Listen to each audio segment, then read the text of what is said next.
Yeah. They came behind, they were behind, they were behind and both did one. Very impressed. I'm great, not great.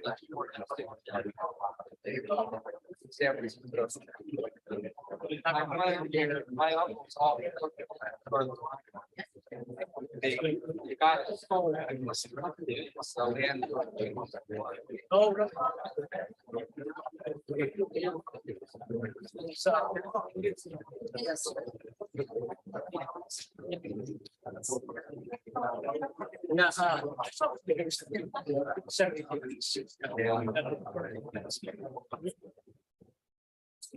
Next to any day. Hopefully I don't.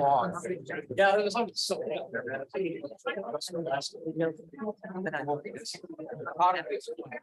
No, but I mean, but I did that. So if my doctor. I know. Order. It's not often that I get to bang the gavel a couple of times. It's usually just one, but we have another full house. So thank you everyone for coming. I appreciate it very much. This is the Auburn City Council, a regular meeting on May 8th, 2023. And as I mentioned, I hereby call our meeting to order. And Madam Clerk, will you please call the roll? Councilmember Amara, Present. Berlant, Here. Holmes, Riddell Harris. Here. Mayor Dowden Calvillo. Present. Let the record show we do have a quorum for the purposes of tonight's meeting. Next item on the agenda, Pledge of Allegiance. Madam Councilwoman, will you please lead the pledge? I'd be happy to. Please stand. I pledge allegiance to the flag of the United States and to the republic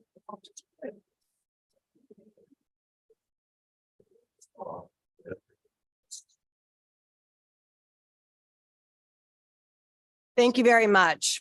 We have two mayor's commendations on the agenda this evening. The first is for National Police Week. And I will ask our chief, I guess, to come over and receive this. Better bring my glasses.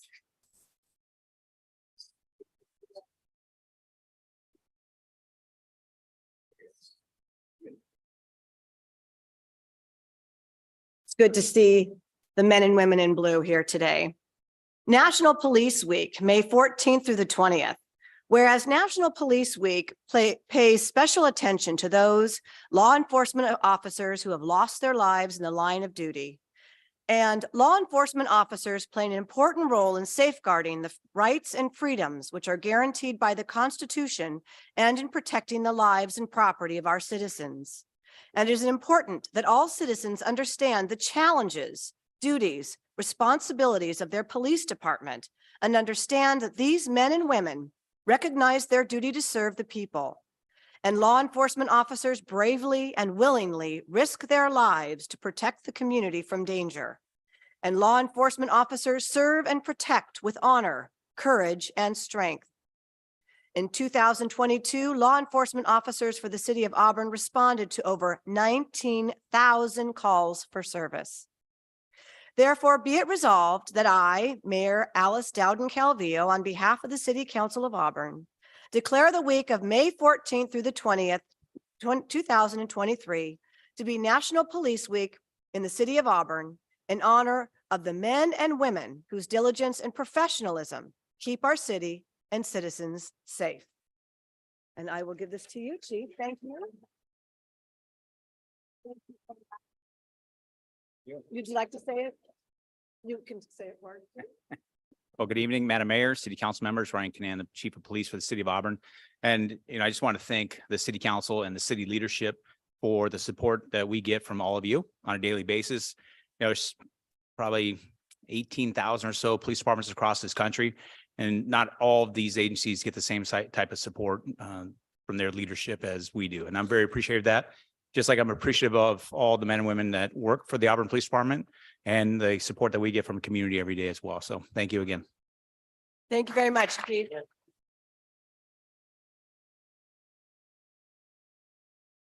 We are fortunate to have such a phenomenal police department. I know I say that on behalf of all my colleagues. We all agree. So thank you so much for your service. Next item on the agenda is a proclamation for the commendation for Placer High School Red Star Drumline. And I understand we have Mr. Lawrence is here to receive that resolution. Is that correct? All right, come on up. Oh, yes, he is. Okay.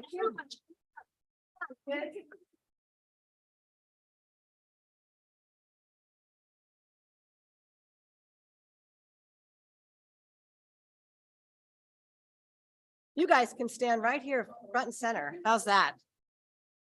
This is great. Good. Whereas the Placer High School Red Star Drumline is composed of 23 student musicians, including all percussionists from 2 different Placer High School music groups, joined by wind players who came together to compete in the Northern California Band Association 2023 Winter Percussion Championship. And winter percussion is a state of the art of competition, blending percussion and movement on a gym-sized floor. And Red Star's theme this year was backwards, where Red Star did all things backwards, performing movements forward and then backward, playing music forward and then backward, going back in time to play a segment of Beethoven's Ode to Joy and reversing the instrumentation with percussionists playing the melody and a marimba player playing the beat. Oh my goodness gracious. I have a hard time picturing that, but it sounds very complicated.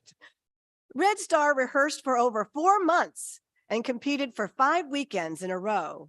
And Red Star was undefeated at competitions in Armijo, Wood Creek, Antelope, and Elk Grove High School competitions. And Red Star won the Winter Percussion Championship in the regional AA category at Rodriguez High School in Fairfield. And coaches Gary Yee, Trenton Deacon, and director David Lawrenson feel blessed to work with such incredible, hardworking, and dedicated musicians. And drumline is not a class, it's a lifestyle. Now, therefore, be it resolved that I, Mayor Alice Dowden Calvillo, Mayor of the City of Auburn, on behalf of the City Council, hereby commend these students on their hard work and dedication. Congratulations and bravissimo, Placer High School Red Star Drumline.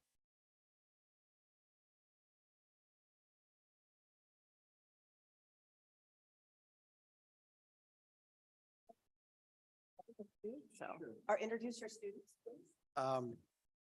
These are 3 of my students. So, oh my gosh, you put me on the spot, right? Miss Hyatt and Miss Lee and Mr. Silva.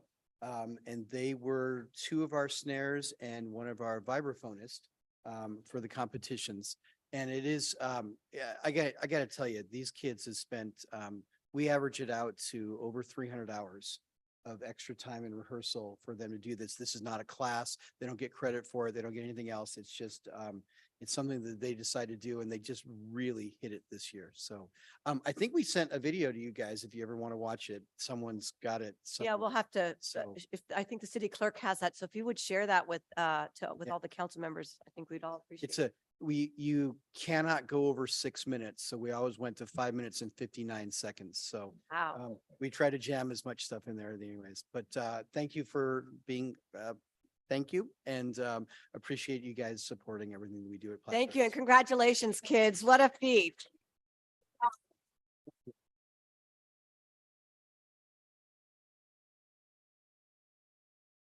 I really couldn't picture that. That's, I don't know. Let's try to imagine that in my mind.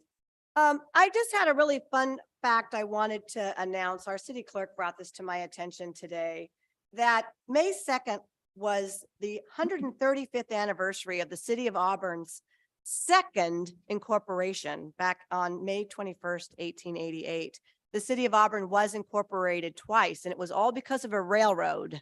So the first time we incorporated because we wanted to build a railroad from Folsom to Auburn, and we took out a bond, but it never came to fruition. It's a long story, and we had to disincorporate because we were in debt.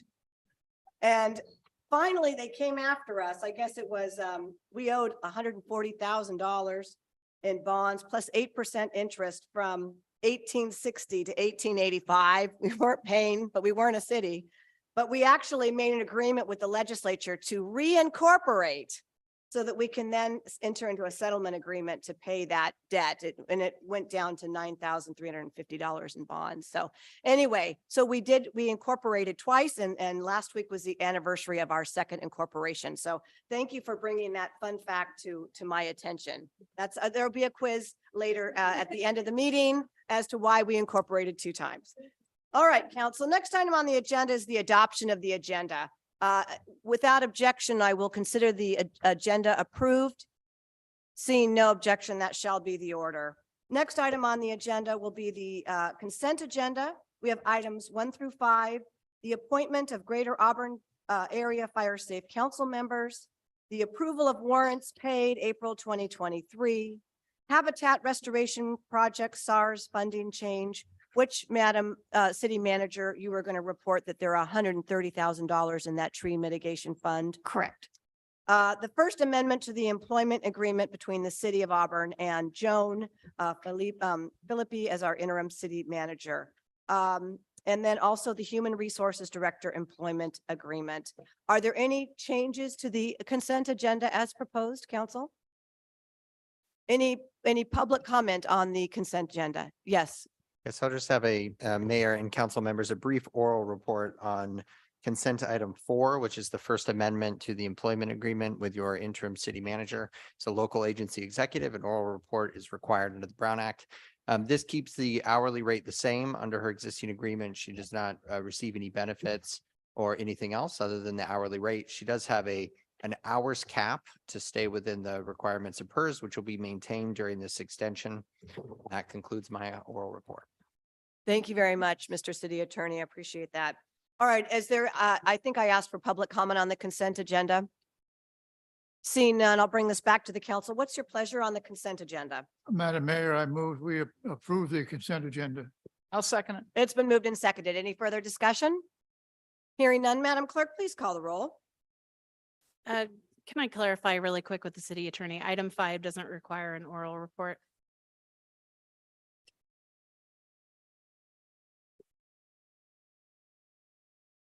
Yes, we should provide an oral. Okay, report so for that let's, as well. hold on our vote.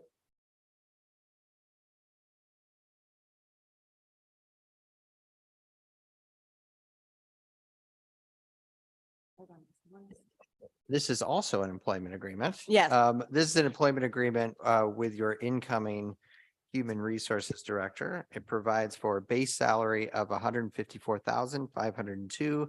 It also includes administrative leave, vacation, sick leave, and other benefits in line with department directors here at the city. The oral report has to include things like salary and benefits and other fringe benefits. So that concludes the report. With that, we're happy to answer any questions. Thank you very much, City Attorney. All right, we have a motion and a second on the table. Are we ready to take the vote? Madam Clerk, please call the roll. Councilmember Amara. Yes. Berlant. Aye. Holmes. Aye. Riddell Harris. Aye. Mayor Dowden Calvillo. Aye. Let the record show that the consent agenda has been adopted. And Madam City Manager, I understand that we have Ms. Leal in the audience today, our Human Resources Director. Is she here? Yes, that's correct. Would you please stand to be recognized and welcomed?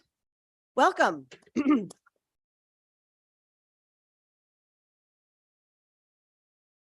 We've heard great things about you and are looking forward to joining the team. So thank you very much for being here today. We appreciate that.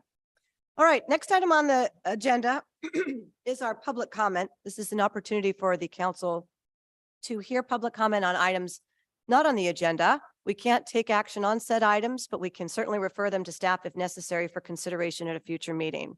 I know we have one, we may have multiple items, but our fire chief wanted to make a public comment. Allergies. I'm not sick. Yes, thank you, Madam Mayor. I appreciate the time. Tonight, I wanted to bring up Battalion Chief Rob Zacha to join me. Tonight, what we're going to do is recognize his 15 years of service to the city of Auburn. He promoted when shortly after I got here to the position of Battalion Chief. He holds a bachelor's degree. He's had the opportunity to attend the National Fire Academy. He's been institutional or he's instrumental. I'm thinking about the classes, right? So he's been instrumental in many of the programs that we brought forward. You might recognize some of them. One of those was the initiation of our inspection program, a formal inspection program for businesses and training our internal folks. The other was, as you know, you receive a significant incident report associated with incidents that we respond to. He was instrumental in just propping that digital platform up for us. He's done many grant applications in which we've received many, and certainly has helped us with our policy update process. So with that, if you come on up.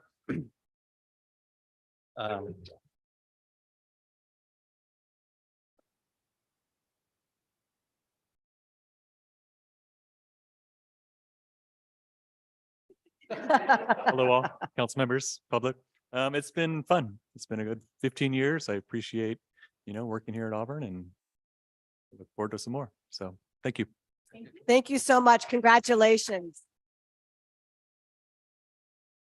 My go-to guy for ride-alongs, parades, anything. Oh, very good. Excellent. And for a shameless plug, if I might, just remind everybody here, both the council and the audience, that this Saturday we'll be doing our Wildfire Preparedness Festival at the fairgrounds, talking all things wildfire, and a great educational opportunity. And so I just wanted to take the moment to share that. So thank you very much. Yeah, please come out and join. I'll be there. You'll probably be there as well. So thank you very much. I do want to add that Mr. Zacha is a local boy here, born and raised in Auburn, California, went to our schools, and we're proud of you. Local grown, Yes. I think most of us, except for Councilwoman, actually in the region, you're Colfax. Weimar, not Yes, terribly not- out of the not region. far. That's right, where we went to the grocery store. We'll accept that. Absolutely. All right. Well, thank you very much. I'll open this up for additional public comment. Is there additional public comment? Eric, come on up. I know what you have to say. You said that's great to bring. Well, you guys are a lively bunch tonight. I'm not. We have an event coming up amongst the many events of the month of May, and it's the Fan Fest. So I thought I'd give public comment on a quick update. It's June 10th at the Auburn Garden Theater. It's proceeding. It's going forward. I talked with Councilman Mike Holmes. He wanted to ask where tickets are available. We have 6 selected sites in downtown Auburn for the love of art, and at the Chamber over with Jackie. And then at my house, CMS, we also have them at the Senior Center and at Auburn Ravine Terrace, Solstice, Brookdale. And I think there's one more. Ticket sales are a little bit slow, so it looks like we're going to be selling tickets on the site there. And I know Mayor Alice, you'll be emceeing on the stage, rocking out. So it should be a great afternoon. It's one of the few community fundraisers that bring multiple groups together, and it's to benefit the Auburn Senior Center, the DeWitt Theater Restoration, and the Auburn Winds, which we just played at the Rec Park yesterday in the mud and the wind. So that's event, it's coming up, and it's probably just the beginning of many summer events that are happening, and there's tons of events happening right now. I wish I could be there Saturday, but I'll be at another event. So I wish success to the battalion and the fire chief festival Saturday. Thank you very much.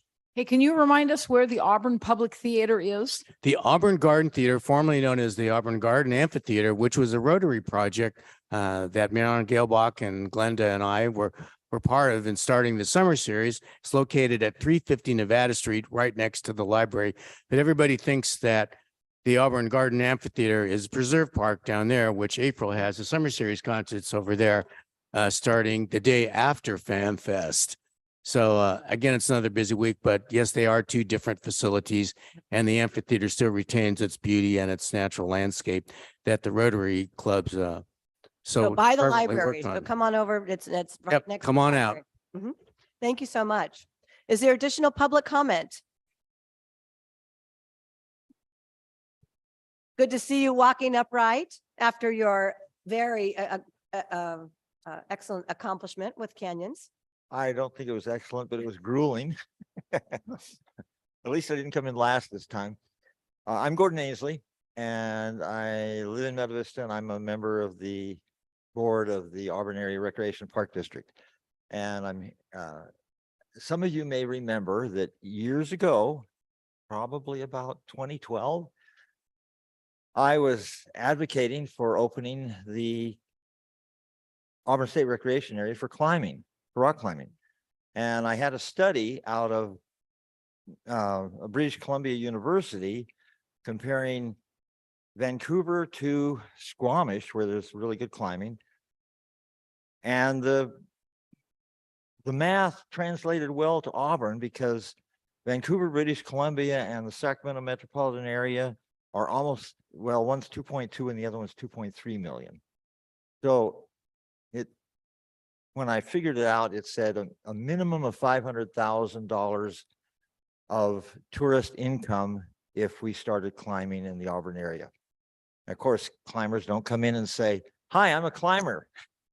But so you probably don't even recognize them. But I'm confident that that's true.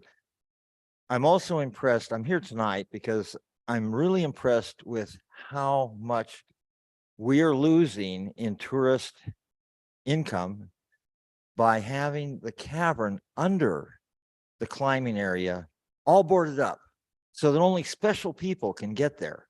Like, a tour of, well, my friend Manoush led one recently, but it was only specific people. And we need to open that.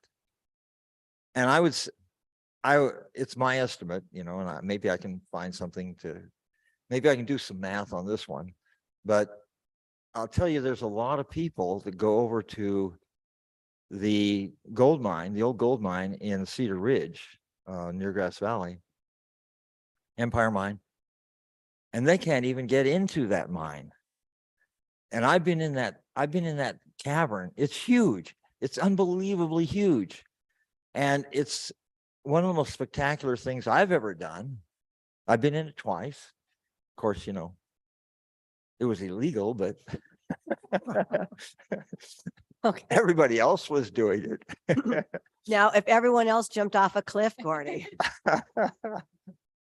So anyway, I just suggest that maybe we can arrange for the city council to tour that cavern to see what it looks like, to see what a resource there is down there.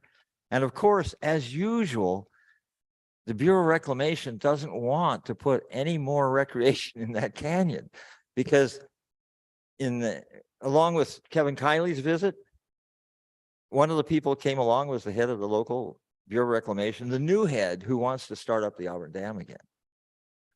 Yeah.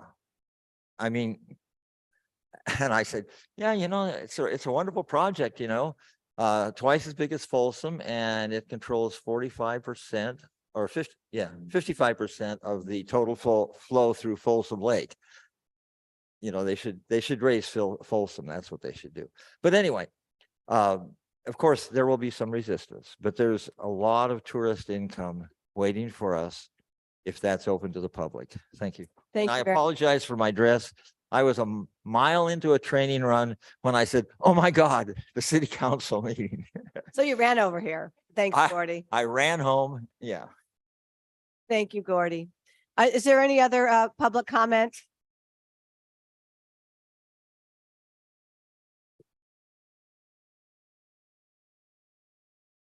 Hello, Jackie Weston, CEO of the Auburn Chamber. Gordy, if you'd like to come, anybody else that would like to go see the cave, just join the Auburn Chamber Leadership Auburn class, and we do a tour of the cave every year. But I want to stand up here and recognize Amy and the Gold Country or Auburn Rotary Club for pulling off an amazing event in the pouring down rain this weekend, the Brew Fest and the chili cook-off. They did a phenomenal job, and I thank them for that. I also want to let everyone know there's a home show coming up. And if anyone wants free tickets to get in, I have some. So I think that's it. Thanks. The best home show in the region. I might be a little bit biased, but that's coming up May 19th through the 21st at the Gold Country Fairgrounds. Thank you for the reminder. Any additional public comment? Yes, we have one more public comment.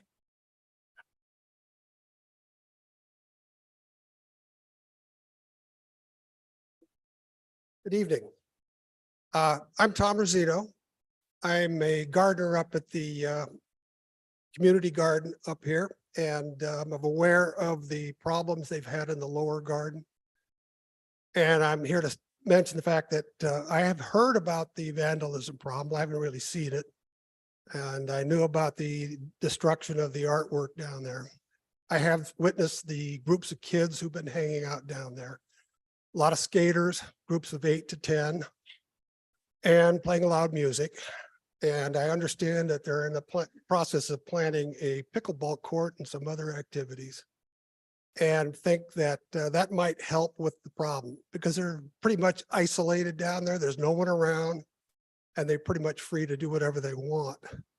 And I thought if the pickle court went I'm just gonna stop you because the pickleball item is on the agenda. oh, I And should wait so till if you then? wanted so if you would speak to it under that item, this is really just for any items that are Oh. not on the agenda tonight. I Sorry didn't about know what the that. process Yeah. was. I apologize. No worries. So if you have something else that you'd like to talk about that's not on the agenda, then we would very much be. All right. And then I apologize. I No wasn't worries. sure of the process.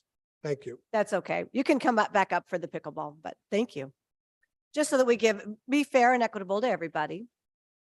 All right, any further public comment? Madam Clerk, is there any public comment online? There's not. Okay, great. Then I'm going to go ahead and close public comment for the purposes of this item and move to the next item on business. Item number 6, the appointment and approval of the employment agreement with Sean Rabba with the city manager. And I'm going to ask our current city manager to present that item. Actually, our city attorney will make that presentation. Sorry, Sean, I butchered your last name. It's like I get Cavilio or whatever, so. All right, I will give a brief oral report for the third time this evening. The same requirement applies. So before you tonight, there are 2 actions being requested. One's required by the Auburn Municipal Code. And the second one, because you are appointing, and this is an employment agreement with your city manager, separate approval of the agreement with the incoming city manager by resolution. This employment agreement provides for a base salary of $220,000, vacation, administrative, and sick leave as provided in the agreement and pursuant to the city's personnel rules, a car allowance and cell phone as is typical. The agreement is an evergreen agreement and pursuant to Auburn Municipal Code requires that the city manager be appointed by the city council, which is why there are 2 actions being requested of the city council this evening. With that, I'm happy to answer any questions. Thank you very much, Mr. City Attorney. Council members, do you have any questions on this item? No. Seeing no questions, is there any public comment on this item? Hearing none, I'll bring this back to the council for action. What's your pleasure, council? Madam Mayor, I would like to make a motion that we appoint Sean Rebay, city manager effective June 12, 2023, and by resolution approve an employment agreement with Sean Rebay as city manager. I'll second that. It's been moved and seconded. Any further discussion? Hearing none, Madam Clerk, please call the roll. Councilmember Amara. Yes. Berland. Aye. Holmes. Aye. Riddell Harris. Aye. Mayor Dowden Calvillo. Aye, let the record show the motion has been adopted. And congratulations, Sean. We are looking forward to your start date, I believe, which is on June 12th, June 12th. So, and I know that you have been working intermittently with our current interim city manager. So thank you so much. Very pleased to have. Why don't you stand up so that we can recognize Sean? Sean Rabay. Got to get that right. And if you'd like to introduce your lovely family as well, Sean. I need to introduce my wife, Myra, and my daughter, Lauren, who are here. If I don't, then I'll get yelled at. I just appreciate the trust and the confidence. Looking forward to getting started in June. Thank you so much, Sean. Really appreciate that. I'm going to get this correct. I'm not going to mess it up. It's Rabay. See, Rabay. I'm not going to mess it up again. I apologize profusely for that. How embarrassing. All right, council, we're going to move on to item number 7. This is the School Park Preserve edition of pickleball courts. Jonathan, you'll be bringing this to us. This is pickleball take 2. Good evening, Mayor. Good evening, council members. If you'll recall, on April 10th, we had a staff presentation based on a request with the Auburn Recreation District and Skyview Foundation to partner on the development of a multi-use space within the park and ancillary to that, there'd be 3 pickleball courts also developed. At that meeting, council approved the participation, but directed staff to one, send a 15-day notice, in which staff did to adjacent property owners within 500 feet of the pickleball court area, or excuse me, the multi-use area. And 2, post the park, in which staff did in the area of the pickleball and multi-use area, and then return to council to discuss funding. The first item resulted in a number of written comments. Most of them are positive. I did not have access to all of them. I believe the city clerk did. Most of them should be in your council packet, but I did not see any negative comments in the written responses. Is that correct? That is correct. We received 10 over the weekend as of today in support of the project, and they are also available in the back of the room for public inspection. City staff also canvassed the area surrounding, going door to door and knocking, making sure that the business owners and the property owners, if they did not receive a copy of the notice, did get a copy, and hit all of them just adjacent on College and on Lincoln on this side here. When staff did that, did not hear any negative comments at that time. Since then, the police department and the fire department decided to challenge themselves to a pickleball tournament. Not going on either side on who won or who lost. That was this morning, right? That was this morning. And just like anybody could come bring in a temporary setup like that and play pickleball, and they're all ready. They did, and had a great time. It did yield one response from a property owner. They did come over and say they could hear it in their building and they weren't pleased. Just so that's out there. That was the one response we heard orally. So this evening, we're coming back to you with a funding recommendation. As outlined in the original staff report, there's a couple of different possibilities. In looking at a recommendation and what would be best suited, especially considering that the ARPA funds were given during COVID and pickleball really took off, and having outdoor spaces where it became essential to people's interaction with one another, as well as getting exercise. That's when pickleball kind of came around. ARPA funding seems to be one of the most practical ways to fund this. And again, this is a 3-way split with the Auburn Recreation District, Skyview Foundation, and our portion of the proceeds for this development would be $63,400.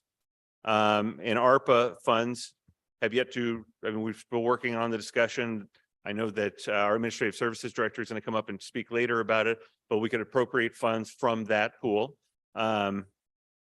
The other option would be to look at salary savings from positions that weren't filled this year and use the general fund. Those are kind of the 2 options that are out there.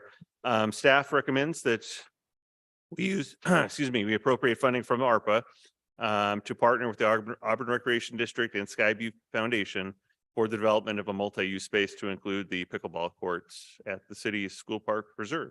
This concludes staff's report. Thank you very much. Council members, do we have questions for staff? Councilman Berlant. Yeah, thank you, Madam Mayor. Thank you, Jonathan, for the presentation. I just want to dive in a little bit further related to the funding source. We had a lot of discussion here and I think initially, though, we gave direction to staff to come back with a recommendation. We were somewhat leaning towards using salary savings. I hear your justification. I was just curious if you could expand a little bit further on not why ARPA, you made that clearly, but why not the salary savings? The ARPA funds are a one-time fund that otherwise wouldn't have been here besides COVID, in spite of COVID. Those funds have yet to be 100% solidified in how they're going to be allocated. We have an obligation to the federal government to ensure that those funds are spent. And so this would be a good opportunity to use those funds. Go ahead, John. I just wanted to add that in terms of salary savings of general fund, as you know, we're in negotiations right now and we're looking at all sources of potential money to address that process. Okay. Going though into the budget and I don't know, how, maybe Nathan can rattle it off, page 57 or something, where we list the ARPA funds. They did have tentative categories for, I thought, all the dollars. And so I was just curious if we know where this $63,000 would come from. Or what I heard you say, and so I just want to validate it, there is unallocated or unassigned ARPA dollars that aren't in the budget document from the previous budget. I had a similar question, so thank you, because I was wondering about that too. I thought we had allocated those dollars. Tentatively allocated. Kind of did with 10. Good evening, Madam Mayor, members of the council. For the record, Nathan Bagwell, I serve as your Administrative Services Director. Short answer to your question, yes. Specifically, we have a project, we have a citywide scanning project that we initially thought was going to cost $300,000. We now have learned that that project is anticipated to cost $200,000. Wait, which project? I'm sorry. It's a citywide scanning project. It's the paper-free and 20, we have a name for it internally, but we're trying to get a bunch of paper out of our basement, planning documents and old records. Okay. So we're going paperless in that regard, but we ended up finding 100,000 that way. That's at least partially of where some of these funds are coming from. So we're still going to do the scanning because I know that our city clerk was very. It just won't take as much Correct. as we thought. So we found a cheaper way to do it, is what happened. Yes, we've actually taken the scanning portion of the project and brought it in-house, which saved a considerable amount of money.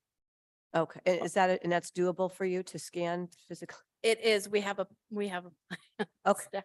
Okay, I Yeah, just want to make sure, we because do, I know that yeah. was a very, very important project for our city clerk. So I just want to make sure that. Yeah, okay, thank you. That answers my question. I think savings in another category and reallocating it makes sense. So thank you. Madam Mayor, that's the only questions I had. Thank you. Yes, Councilwoman Riddell Harris, and then. Thank you, Madam Mayor. I just had some quick questions. You mentioned that one person, when we played for a little bit today, came out and complained. Did you let them know that they could come tonight and express their concerns if they had any? So that way they knew how to let us know that? They were in the area that was notified via the mailing and via the door knock. I was not the one that took the comment, so I Okay. cannot speak to that. I just heard secondhand. And then some of the feedback that I got was around if we're gonna make this into a real park and have things like pickleball, then can we make it into a real park and add picnic tables? And I mean, it's been a nature kind of park where people mostly just walk around and there isn't active, activities like pickleball. And so there were some people that were requesting maybe putting in picnic tables or adding in some small play equipment for children, for people that don't want to. I was wondering if ARD would be willing to partner on those activities as well, so it can be kind of more inclusive of all the people who want to utilize the park. I didn't know if that might be something we could work with them afterwards on. If council directed staff to come up with a plan to make those things happen, we would certainly work on that process. Okay. The other question I have is, this might be a Joan question. In regards to paying for, we don't get any of the fees for Parks and Rec because that goes to ARD, correct? Pass through. It's a pass through, yes. We don't. We collect it through, we do But we collect. don't, Yeah, we don't we have it pass to it use through. on the park. They're Yeah, Quimby Act funds that are collected by the city by legislative action. Yeah. And then we pass them through to ARD. So if we're gonna do more of these kind of park activities, is it possible for us to, in that fee study that you were discussing, maybe later on, to figure out a fee schedule that would work for paying for these kinds of recreational activities in the park? If there was direction from council to do that, yes, indeed. The fee schedule that you recently authorized is more specific to planning projects and AB 1600 fees. That does not mean that we won't be looking at additional fees in the future, and this could be part of that process. Okay, I just want to make sure that if we're utilizing it, that we have some way of paying for it. So, okay, great. Those are my questions. Thank you. Councilwoman Omar, did you have any questions? I know you have comments and. Yeah, no, I'm fine. Thank you. Okay, great. I do have some questions. I understand that the pickleball courts would be jointly managed, or we need to have a JPA, I guess, or something with ARD for the management of the courts. Is that correct? Correct. There's going to be a number of agreements, including funding agreements that'll go into play if authorized.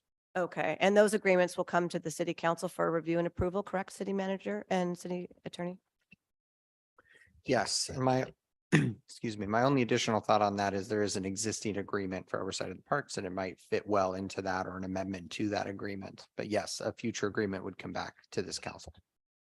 Because some of the questions that I have, just, I think that we need to ensure that we iron everything out. For example, who's paying for the electricity at the lights?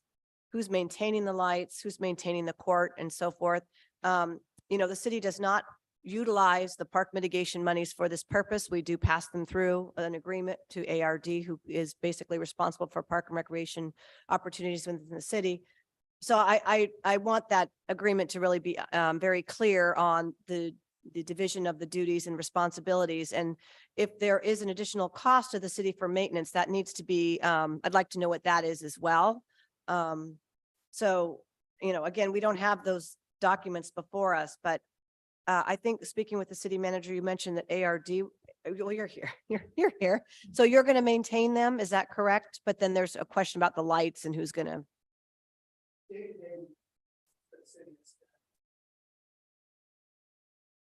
I think you have to come over here. Yeah, You're on pick the- them up. Sorry, that just so that we can, so the folks from home can hear too. Kale Muscat, District Administrator, Auburn Recreation District. So as we discussed at this point, the day-to-day, so the garbage emptying, the blowing of the courts that need to be done, since city staff's already out there, they would handle that. ARD would assist with the longer term stuff like nets do need to be replaced every 12 to 18 months. And then the big thing that would probably come after that would be court resurfacing, which we would have to work together on, which depends on ground moving and stuff like that. But those need to be redone every 2 to 5 years, at least fill in the cracks. So I want to make sure that our agreement would discuss all those different items of maintenance and so that we can have that discussion and know truly what the cost of maintaining the courts would be, because again, we don't really have that funding source. Yeah. So, and to include again, the lights as well. Is there a water source there already? There's water in the park. But is there do we know if water is at the port side area, or, I mean, there's water in the park, but I just was curious. Nope, there's So we have no water. not courtside. Well, Mengel said no. Okay. Okay. I was just curious. So the closest would be down in the park Or to coming bring from up a City water Hall. bottle filling station or something like that it would require some additional maintenance. That's something that we might want to think about for the agreement as well. Council, as you'll remember, we tasked the Endurance Capital of the World Committee with a pilot project in installing water bottle filling stations. So that might be a potential site. We do fund, about $4,000 for one of those to the committee. So I know, like at regional, I don't think there is a, Yes, sir. is there drinking fountain? A lot of people bring their own water bottles, but anyway, that's. that's good. Anyway, okay, good. So I just had that question as well.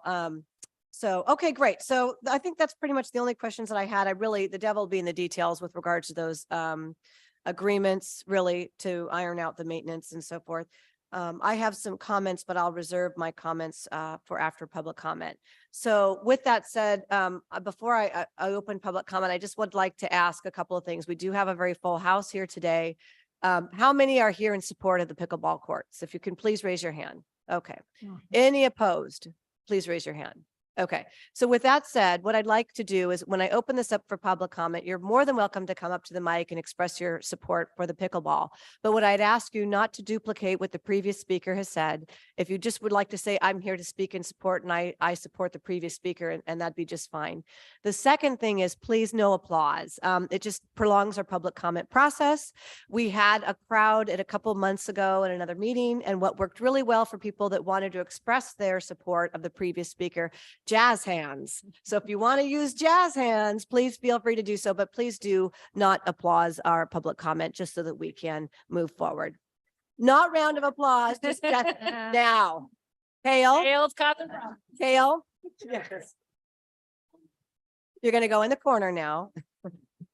So that would be my request. And with that, I'll go ahead and open up public comment. And if you please state your name for the purposes of the record. Thank you. My name's Tanya Reed. I have a private massage therapy practice 2 doors down at Vintage Rose Salon, which is owned by Crystal. And we're totally in support of the pickleball. I have clients that play pickleball and are so excited about it. And in fact, I was in my room today, which has windows facing the pickleball court. And then we have a parking lot, and then there's the pickleball court. and I couldn't hear anything. I just saw out of my window. I was like, "Well, there's people playing pickleball. Cool." And I knew it. I know that it's coming down the way. Our concerns are sound. We have therapeutic offices in the back of the Vintage Rose Salon building. I don't know who, I just want to say I did not complain. I don't know who did, but I don't think it was anyone from our building. We didn't hear a thing. But we do have some sound concerns and just parking concerns. And we just want to raise some awareness around that. We have a small parking lot. So, and then there are, like I said, we just don't want the sound to interfere with the therapy that's happening on the backside of the Vintage Rose Salon building. And so if there could be some mindfulness about how some funds are allocated toward some kind of barrier, like hedges or like a tall fence with maybe even, I don't know, some kind of, I know there's going to be, you got the proposal from the city with a chain link fence, but I know a lot of tennis courts have like a green kind of mesh barrier going around the fence and maybe some hedges. That's really our only concern. We're totally excited about this. And we just don't want it to interfere with the privacy and kind of quietness of our practices that happen there. So thank you. Thank you. Okay. Thank you very much. Yeah. Additional public comment? Hi, my name is Crystal Young, and I actually own that building that butts up right against that. And like she said, the only concerns that we have is sound, wiffle balls coming flying over and scaring our clients that are parking in that area. So if the fence can be high enough, I know that it said on there that it was 6 feet tall. I'm not worried about it doing any damage to anyone, but I'm worried about it scaring a woman driving into their parking spot there or backing their huge truck out of our very weird parking area. That would be just kind of a concern. So that's why we were thinking like a hedge or like a net that kind of went a little bit higher than the 6 feet, just to make sure that someone's not being a little bit aggressive with that wiffle ball.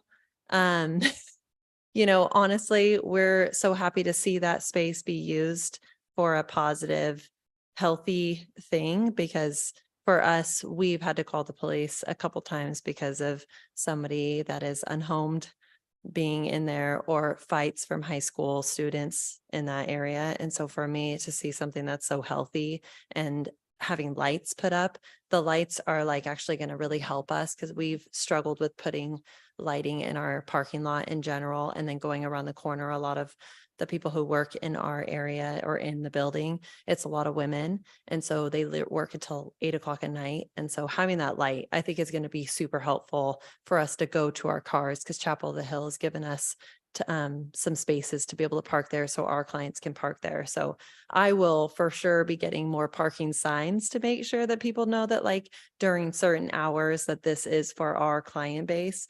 But after that, we're okay with it, because I know that it said that you guys are going to be having other, things in that space to use. Like, I'm not sure if it's like little fairs or little like things. And I think that's amazing. I love that. I would love to be a part of that.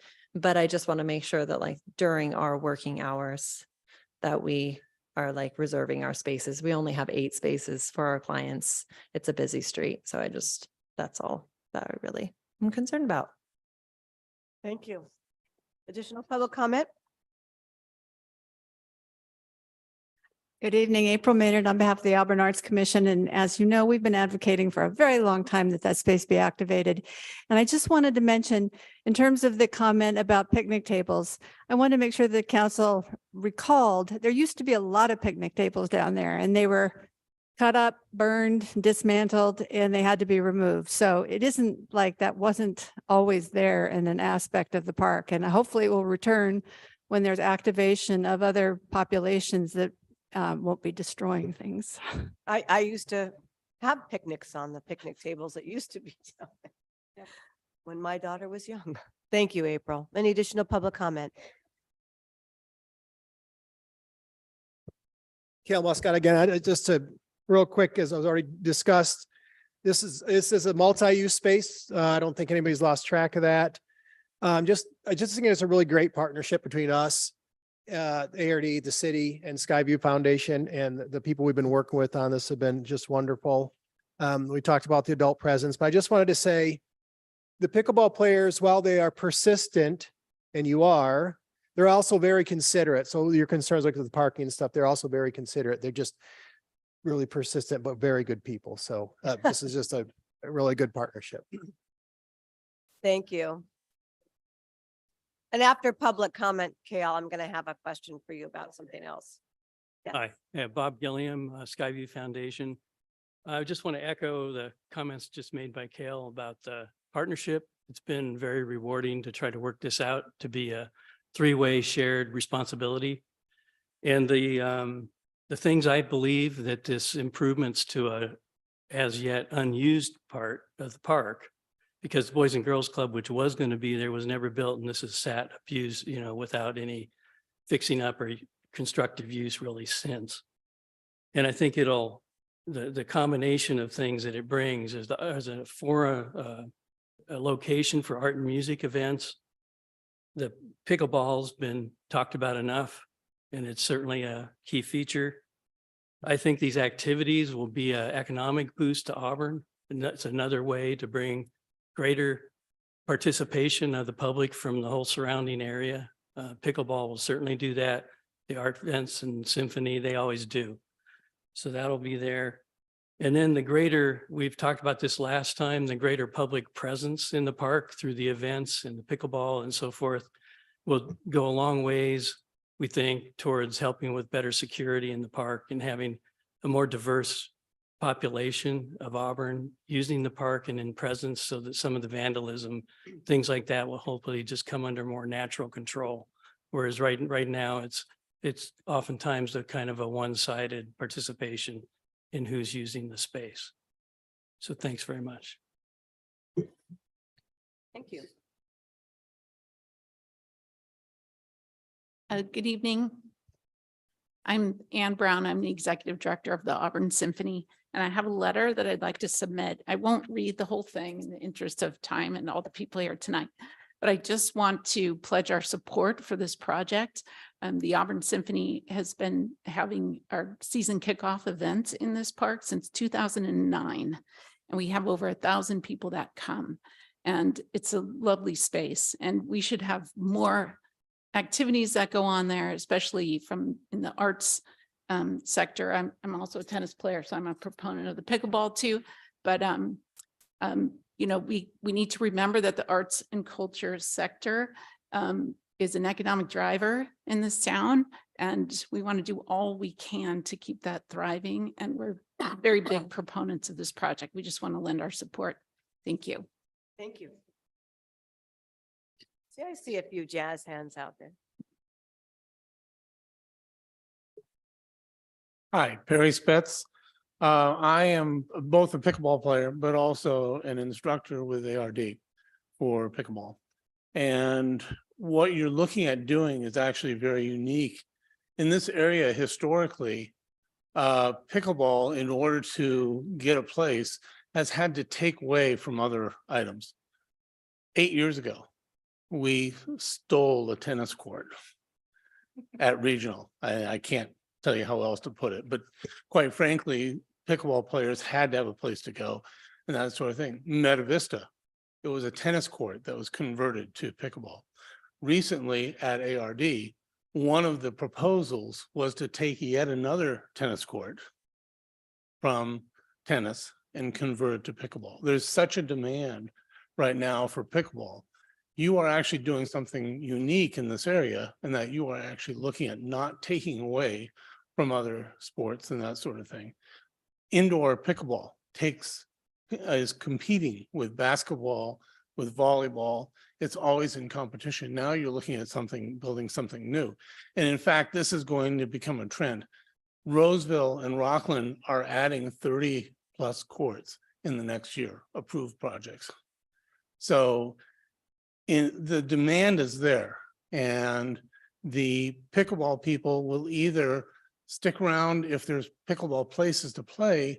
If there isn't, then they're going to have to leave and go off to Rockland and Roseville and other surrounding areas.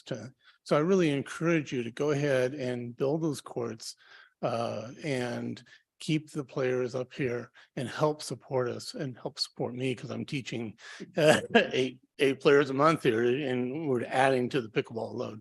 Thanks. Thank you. Additional public comment? Madam Mayor, I have a participant on Zoom that would like to make a public comment. Okay. Ralph, you may now make your public comment. Oh, no, the pressure's on. No, but I requested the council just move forward with this project to participate. And is not just, the city's not the only agency that wants this, but also I'm also a member at the Auburn Racket Club, and they have some nice, beautiful outdoor courts that they've recently put in. And as far as the noise issue goes with the, different businesses, it's hard to get people to show up and, agree to play after 10 a.m. They all want to play at 7 a.m. and then they don't want to play before 5 p.m. And so that business hour of the day is really not the prime time the outdoor pickleball is being played. So I just wanted to add that, but I'm a city resident, I'm an ARD resident, and I support it on both sides of my taxes. And I would really love to have these courts at my old alma mater, Lincoln Way. Thank you. Additional public comment?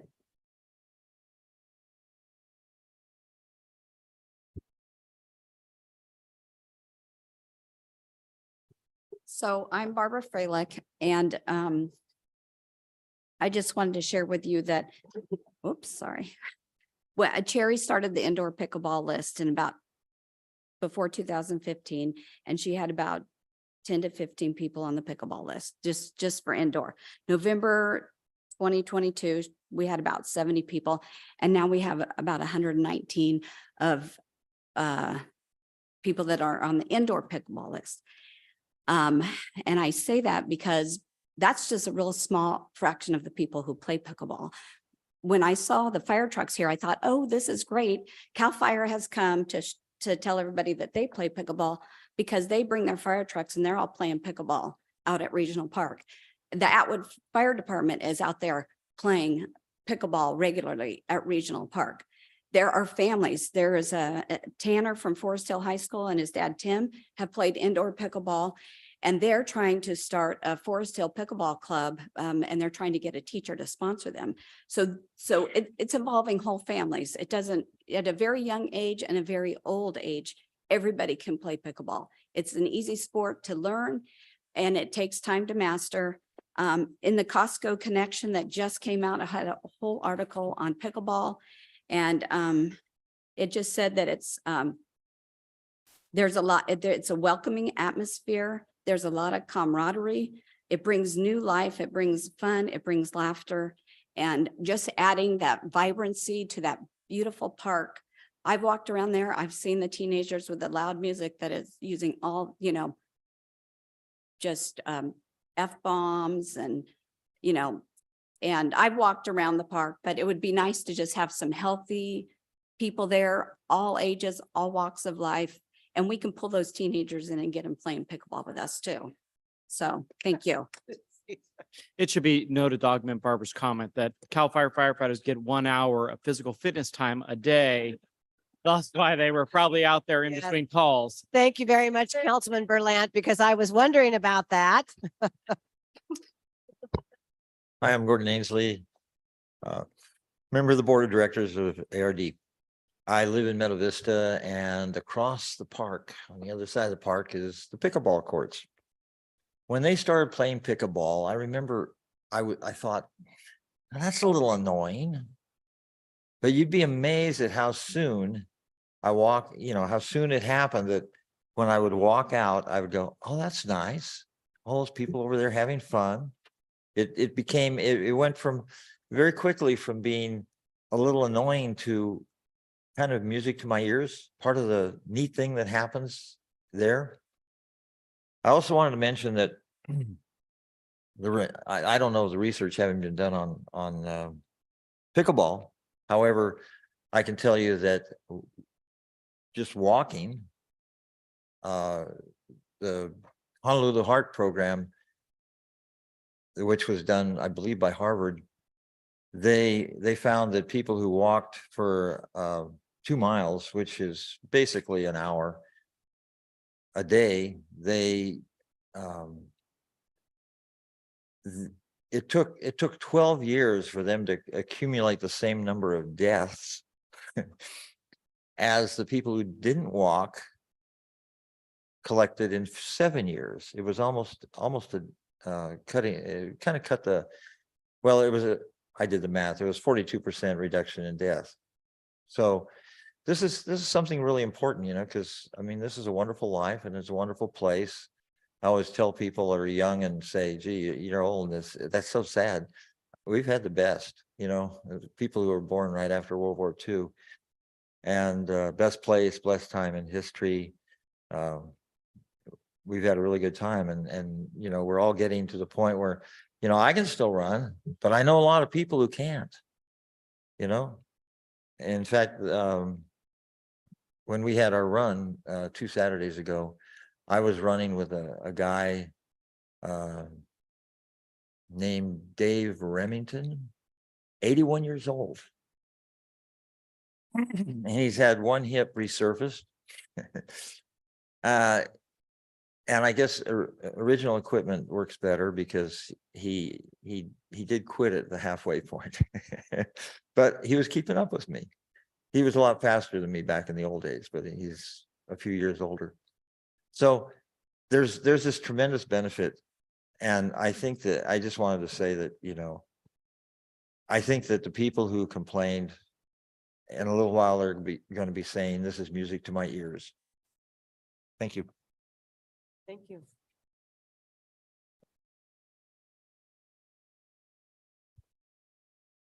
Hello, my name is Carmel Gabriel, and I walked in today and I was going to give this emotional appeal for agreeing to build the pickleball courts. But now I'm so happy to say that I'm giving an emotional and informed appeal to go ahead and proceed with these pickleball courts. And then also to number 2, to find that the project is exempt from the CEQA review because it's met the CEQA guidelines.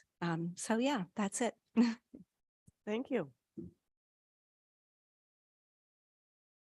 Hi, I'm Eleanor Batesky, and I've been playing pickleball since I was 75, and that was 8 years ago. And so it's a really, really outstanding sport for the health of people.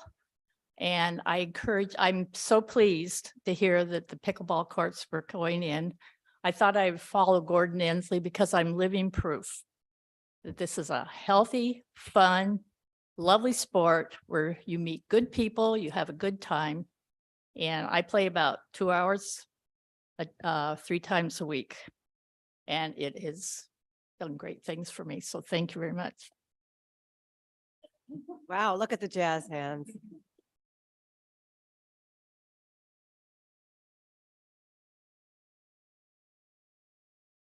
My name is Preston Montag. I live here in Auburn. I have a couple of confessions. First, I don't play pickleball. Second, I'm an engineer. Oh.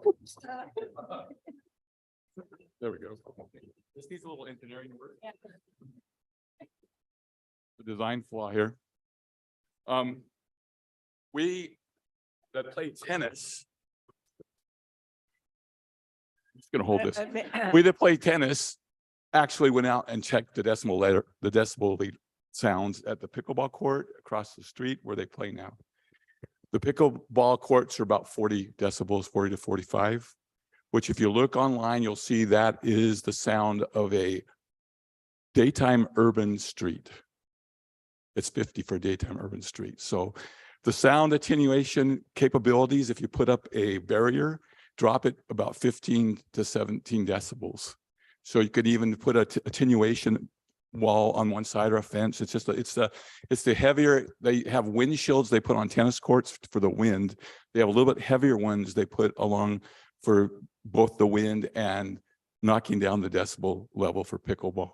So both of those would make it very much quiet. And then the 40 decibel leader or 40 decibel sound level is about, if you're in the other room and you hear maybe your dishwasher, which are really quiet now. So that's what we're talking about when we're talking about decibels. It's nothing. And in fact, if you look at it, when it talks about a afternoon street, it's even louder. That we measured out there at the road by the tennis courts, and it's about 55 to 60 on a normal day when a car drives by. So we're not talking about a whole lot of noise. We're not talking about something that's like an airplane flying over, or like someone blowing your grass along or mowing your lawn. It's way different. It's a different sound. It's like a woodpecker pecking at the constant tick, tick, tick, tick, tick. It's a different sound, but it definitely is not, it's not like one that you would expect to be a loud, annoying sound. And if we can play tennis next to it, which is a quiet, quiet. If you ever watch Wimbledon and you watch other tennis, they make everybody quiet. We have to play next to the pickleball court where we hear the click, click, click. We can survive it. I'm sure it's not going to be any issue with anybody around here. And if it is, you can put up these attenuation cloths that just knock the noise right down. So that's my comment. Thank you. Someone else can fix this. Yeah, yeah, Jonathan.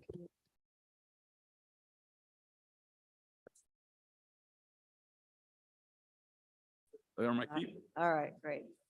Thank you. Is there any additional public comment? Am I allowed to ask a question right You can ask now? a question to the council. Right now, or when do I? You do can, that? if you'd Oh, right like now to I ask a can? question, yeah. Yeah, my question is we've had a lot of construction around us. We had Sutherland's Property Management next door to us that had 2 or 3 years of construction because a car ran into their building. And then we had construction ourselves. And so my question is how long is the construction for that? Because you are going to need to pave over, put in the lights. So I just wanted to know so I could give my tenants some time of the construction, because the wiffle ball is not going to be loud.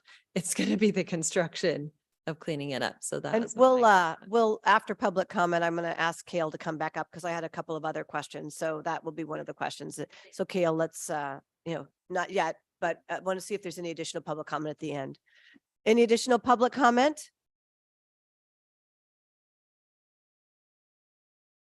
Yeah, I'm not a good public speaker. I'm a farmer, so I talk to my trees. I emailed all of Madam Mayor and all the council and because I don't Can you live state in your name Auburn. For the record? What's your name? Mark Nita. Thank you. I don't live in Auburn, but I'm up here all the time. This is like my adopted city.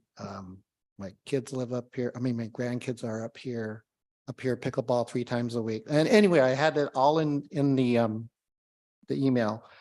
In the last Loomis News, they had a big article on the PPA tournament they had like a week and a half ago in Roseville. Oh, yeah, Roseville, but it was called the Sacramento APP Tour. They had 700 people playing in that on the courts. So it's a big deal, and it's televised on YouTube and their stations and everything. I really like Auburn's vision.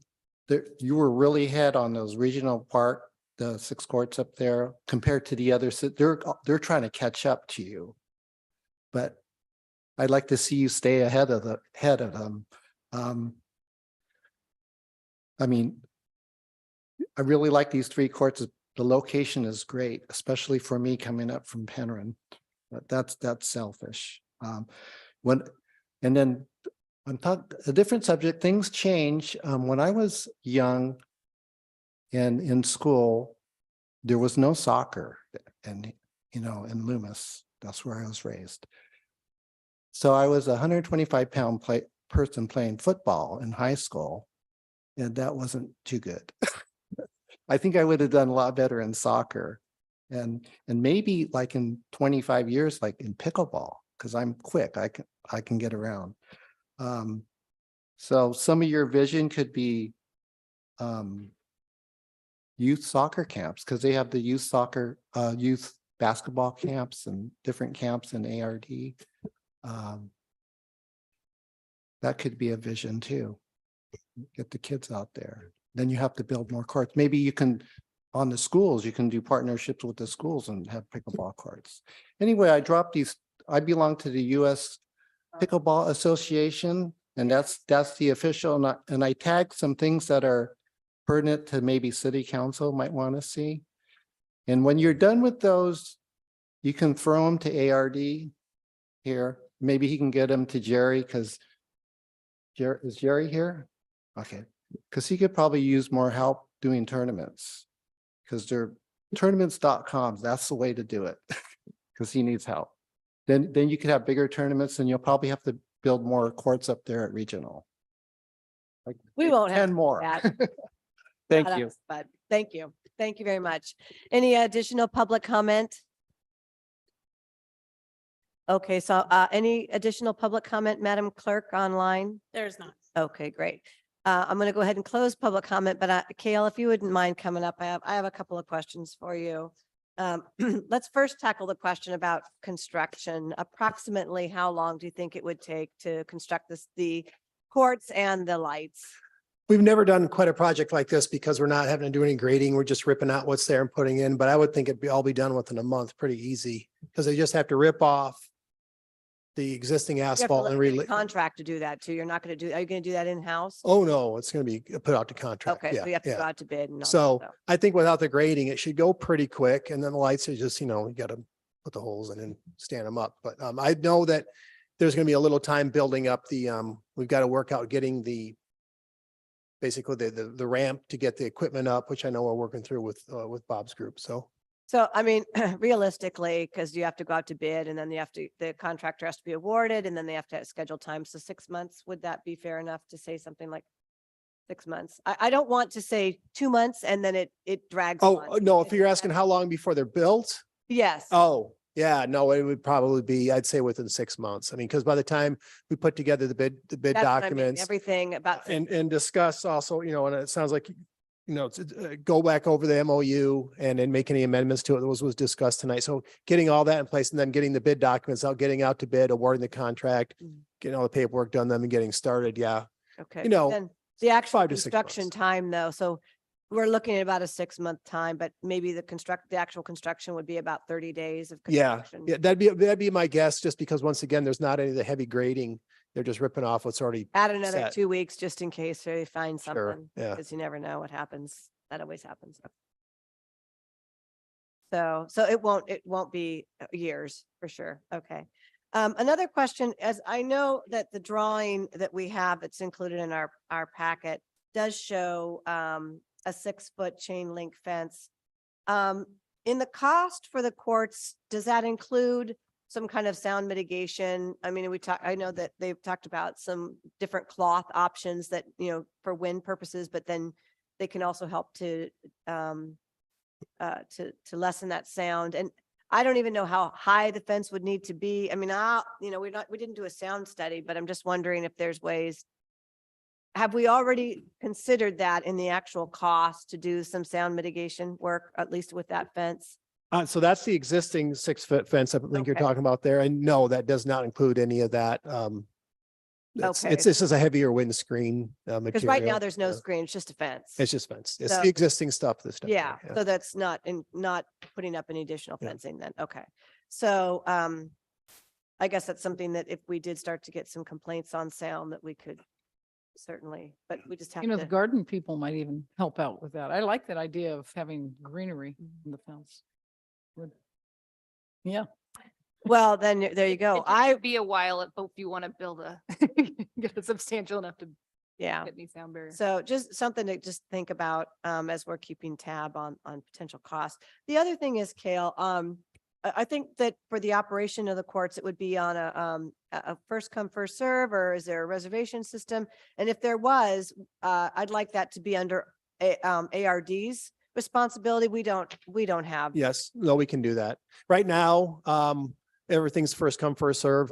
Recently, actually, I was just last week, we had a meeting with a group that's going to start up essentially a club through ARD that would, I'm sure, want to, maybe fold this into the loop too. But Okay. right now it's just first come, first serve. And when you get out there, there is a system.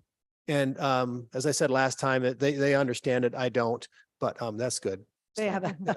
I just don't want, so, and again, the details are in the details with regards to the agreement, but I think that if that we do need to go to some kind of a reservation system in the future, I'd like that to be under the auspices of ARD versus the city, because we just don't have the means. We've got the software Well, for that. Excellent. unless it's arts and music, all that. No, other I'm just talking about the pickleball game itself. Is Right. that, we're not equipped to take reservations and have a call line and things of that. And we're obviously going to have to work with them to know when there's arts events going on or anything else going on there, so we can, Yeah. put that out. And we have what we call the rain outline, but it's more than that. But we post, when courts are closed, when fields are closed for rain or construction or whatever, that people can just go online. Special and see. events and we'll have, Yeah. yeah. And then the special events side of it, we manage that for the school park reserve. So that would be the same. It's just that the games are different. It's a daily occurrence. So wouldn't want to be in the business of having to manage that. So, which is good.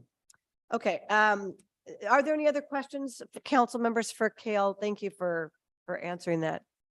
Just on the lights, I think you explained it last time.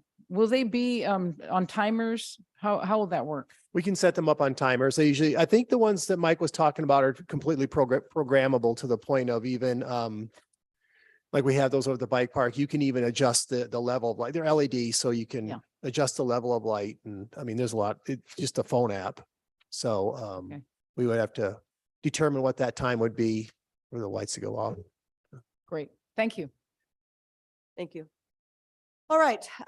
We have concluded with public comment. Is there additional comments from the council, or what's the pleasure of the council? I have some comments. Yes. Okay. and we'll- I don't want to belabor it. I just have three things here. Number one, I think the community has spoken. I hear you loud and clear. Your desire is out there. This will be activated soon, and it's going to be a great asset for our park. Number two, I'm very proud of this partnership. I am just amazed how we partnered with two other entities to come up with this, and I'm very proud of it. I'm very happy. ARD was wonderful, Skyview and the city. And I do want to do a shout out to certain individuals who put a lot of time and energy into this to make it a reality. I want to say a shout out to Bob Gilliam, Kale Mescott, April Maynard, Veronica Blake of Placer Community Foundation, Anna Arias of Placer Land Trust, and of course, Mike Skeel of Sheely. Okay, thank you. Of ARD, the engineer, he put in a lot of time. Alan Mitchell, our own Alan Mitchell, and Jonathan was there. And it was just really a collaboration. And this is the way government should be. Get something done. I'm just very excited. And then finally, I want to look at this, I think the way we should look at this is not a question of us spending money, but a question of us receiving $126,000. And I think this is an opportunity that, I looks like we're going to take on, and I'm very happy and proud of our council too. Pickleball, you can look at it as also as pickleball, but I look at it as an improvement to our property. And it's a great improvement to our town, and it's an opportunity to bring people in. And again, we've heard all that, and also to help cut down on hopefully the goings on in the park that we don't desire. So I do appreciate so much the positiveness from Chris and Tanya. I really appreciate your positiveness, and we want to work with you, and so does ARD, and so does Skyview. So thank you. We will work with you. And anyone else who has any more input, let us know. We want to work together. So I'm very excited, and I think we should use the ARPA money and move forward and be a part of our partnership that we've worked together with. So that's my input. Thank you. Yes, Councilman Berlant. Thank you, Madam Mayor. I'll be brief. I think I made a majority of my comments last month, but I agree with my colleague here. I think activating the space makes a lot of sense to deter the crime, the malicious activity that has been occurring out there. Very understanding though that there are businesses around, there are other users of the park. And so I think that it will be a little bit of a learning process for us. And I think once the courts get up and running, I know Kale, you come to us every year with an update of how ARD is doing here in the city, and look forward to your recommendations based on based on the activity. I don't think I at all support us being in the park business. We have an amazing recreation district for that, but I think partnering with land that is under our purview. And I think Councilwoman Amara listed off all of the other organizations between the Land Trust, between the foundation that are really participating in this. And I think that's very telling of all of the collaboration that's gone into it. But I think we need to keep running parks and managing parks where they go. I personally would like to see more of the day-to-day work move over to ARD as well, but I think that can be a continuing conversation. Appreciative of the ARD board members that are here, and I think that shows the commitment as well with the district of bringing recreation into our community. But I really think it was said towards the end, which is, let's not forget that this is about space that can be utilized for multi-purpose. And so while maybe 99% of the people here today and that have been flooding our emails and our phones are about pickleball, we are taking a space that has sat vacant there since the district office moved at least 15 years ago, really underutilized since the playground was there, and it is ripe for something to go on there. So very excited for this. I don't know if I would have myself picked ARPA, but I support staff's recommendation if that is where staff believes the best one-time funding is. And we shouldn't forget that there will be ongoing costs. There will be repairs. There will be electricity. There's a lot of fine details, Mayor, that you pointed out that I think we need to work through. But conceptually and based on what's in front of us tonight, I'm in full support. Thank you. Councilwoman Riddell Harris. Thank you, Madam Mayor. I also am in support of the pickleball courts. I think this has been a great partnership. And I think a lot of people have worked really hard on this, and I appreciate everyone who voiced themselves either before this meeting or during this meeting. I love to see our pickleball, as we called them before, athletes come out and do their and support something for the community and come out to our meetings. I am very thankful for staff going out and trying to reach out and actually go door to door to talk to the neighbors. I know we could just send a letter, but I think it's, especially since there are neighbors right here, that it's worth our while to go walk down, and I appreciate the time and energy that they took to do that. I am interested in seeing if there are other ways that we can liven up the park that spreads it out beyond pickleball. So I think maybe once this develops, we can look into putting back in the picnic tables and maybe putting some areas where younger children might be able to play. I think that people would really appreciate that.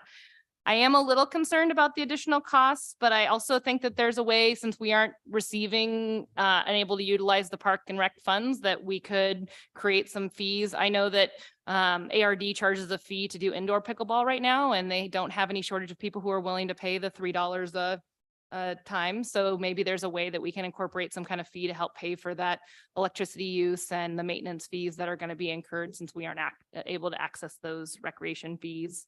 And then I think that if we are going to do a sound barrier, we need to make sure that's incorporated, that's a shared cost as well. So we don't end up with just having to pay for that sound cost. So if we can make sure that's incorporated into whatever arrangement we end up working out. The last piece I think is important. We keep talking about these kids that are causing problems in our parks, and they're doing that partially because we don't have anything for them to do. Downtown Auburn is not terribly teenage friendly. And so I think that we need to, aside from pushing them out of a park, we need to figure out where we want them to go and encourage them to go there and find activities that they would like to do. So that way they're doing positive things versus negative things. So I think that this is a great opportunity to make it so they're not causing problems. We also need to think through as a community what we do want them to do. And we need to start moving towards some resources towards giving our teenagers something to do that's a positive thing, and thinking of that through a little bit more. Pickleball buddies. Maybe, but maybe not all into pickleball. So maybe there's options. Teenagers don't ever do what you ask them to do. So I'm just throwing that out. Players can have a buddy. Maybe I'm open for that. If that works, great. But I'm just throwing that out there. We just need to make sure that we're not just pushing them to other places in the city to cause problems, but we're actually solving that problem. So anyway, I appreciate all of your time and effort, and thank you so much. I think this is a great opportunity. Councilman Holmes. Yes, well, I'm very much in support of moving forward with this, and I think our discussion today has highlighted a few areas that we need to follow up on, and as far as some of the details, but I'm certainly looking forward to moving on and getting this project started. Well, it's already been started, but moving it, kicking the can down the road or whatever you want to say. But anyway, so and it does sound to me like, you know, it may be 6 months or so. And as we move along and getting it completed, there may be other issues that come up that we might need to address. So anyway, let's move forward. Thank you, Councilman Holmes. Will you be out there playing pickleball? I didn't mean to put him on the spot. You don't have to answer, Councilman. I want Eleanor to come and teach me how to do. There you go. Jazz hands. Yeah. Thank you very much, Councilman Holmes. I appreciate the partnership here. You know, one thing that I do certainly recognize is that the city of Auburn has not been in the business of active recreation. I mean, as far as managing or building, we've had passive parks, and that our park mitigation monies have gone to ARD to really manage the active piece. You know, many years ago, we had a group of residents that wanted to build a skate park in the city of Auburn, and that was all done with donations. The city might have contributed a little bit, ARD a little bit, but there was a lot of discussion on maintenance and policing. I just remember all of those discussions. So I do appreciate that this is something that is new. And I just say that for the purposes of the record, that the city is not in the business of doing active recreation. And so I just want to be careful moving forward. I do think that pickleball here is a great opportunity. It's a good use of the site, just as my colleagues have indicated. You know, it has been a stagnant site for a long time. We have an opportunity to help contribute financially, not have to pay the entire cost. So certainly appreciate ARD and the Big Sky Foundation. The name has changed since Skyview. The name of the foundation has changed since our early days with the School Park Preserve, but they have always been right there with the city, working towards the betterment of that School Park Preserve. So we appreciate that as well. I am looking forward to reviewing the actual agreement. If it's, I think we probably need a separate agreement really, because this is going to just apply for this site only. And in that agreement, we need to talk about management, you know, who's paying for electricity, sound mitigation measures, if sound mitigation measures are needed, once the courts are up and running.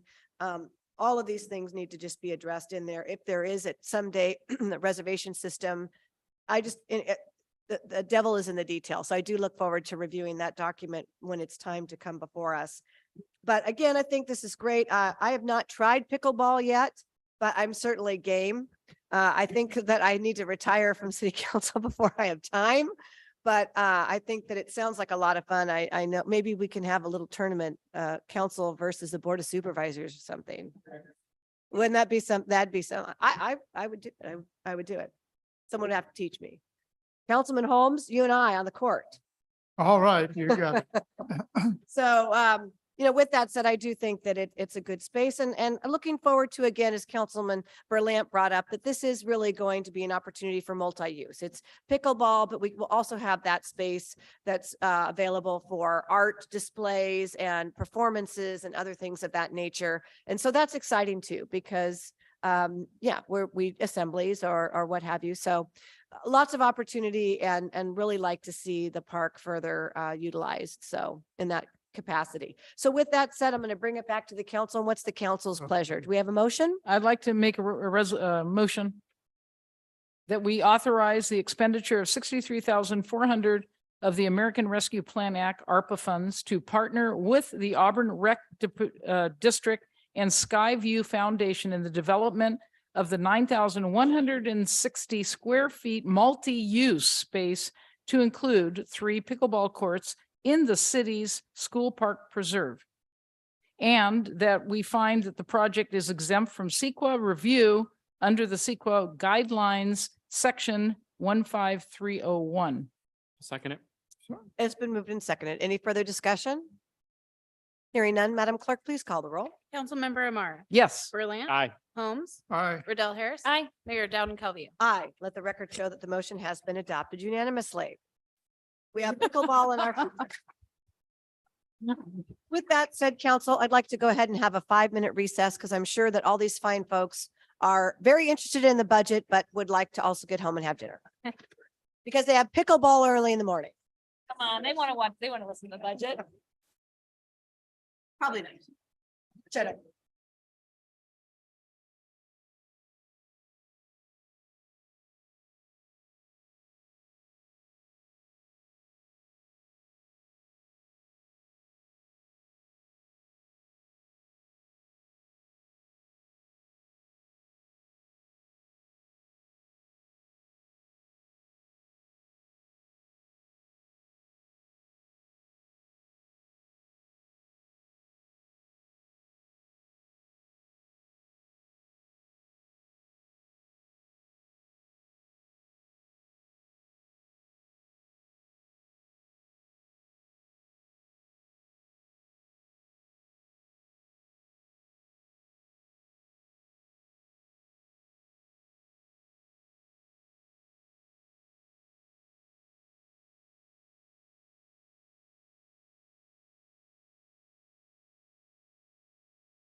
Thank you, everyone. I'd like to reconvene.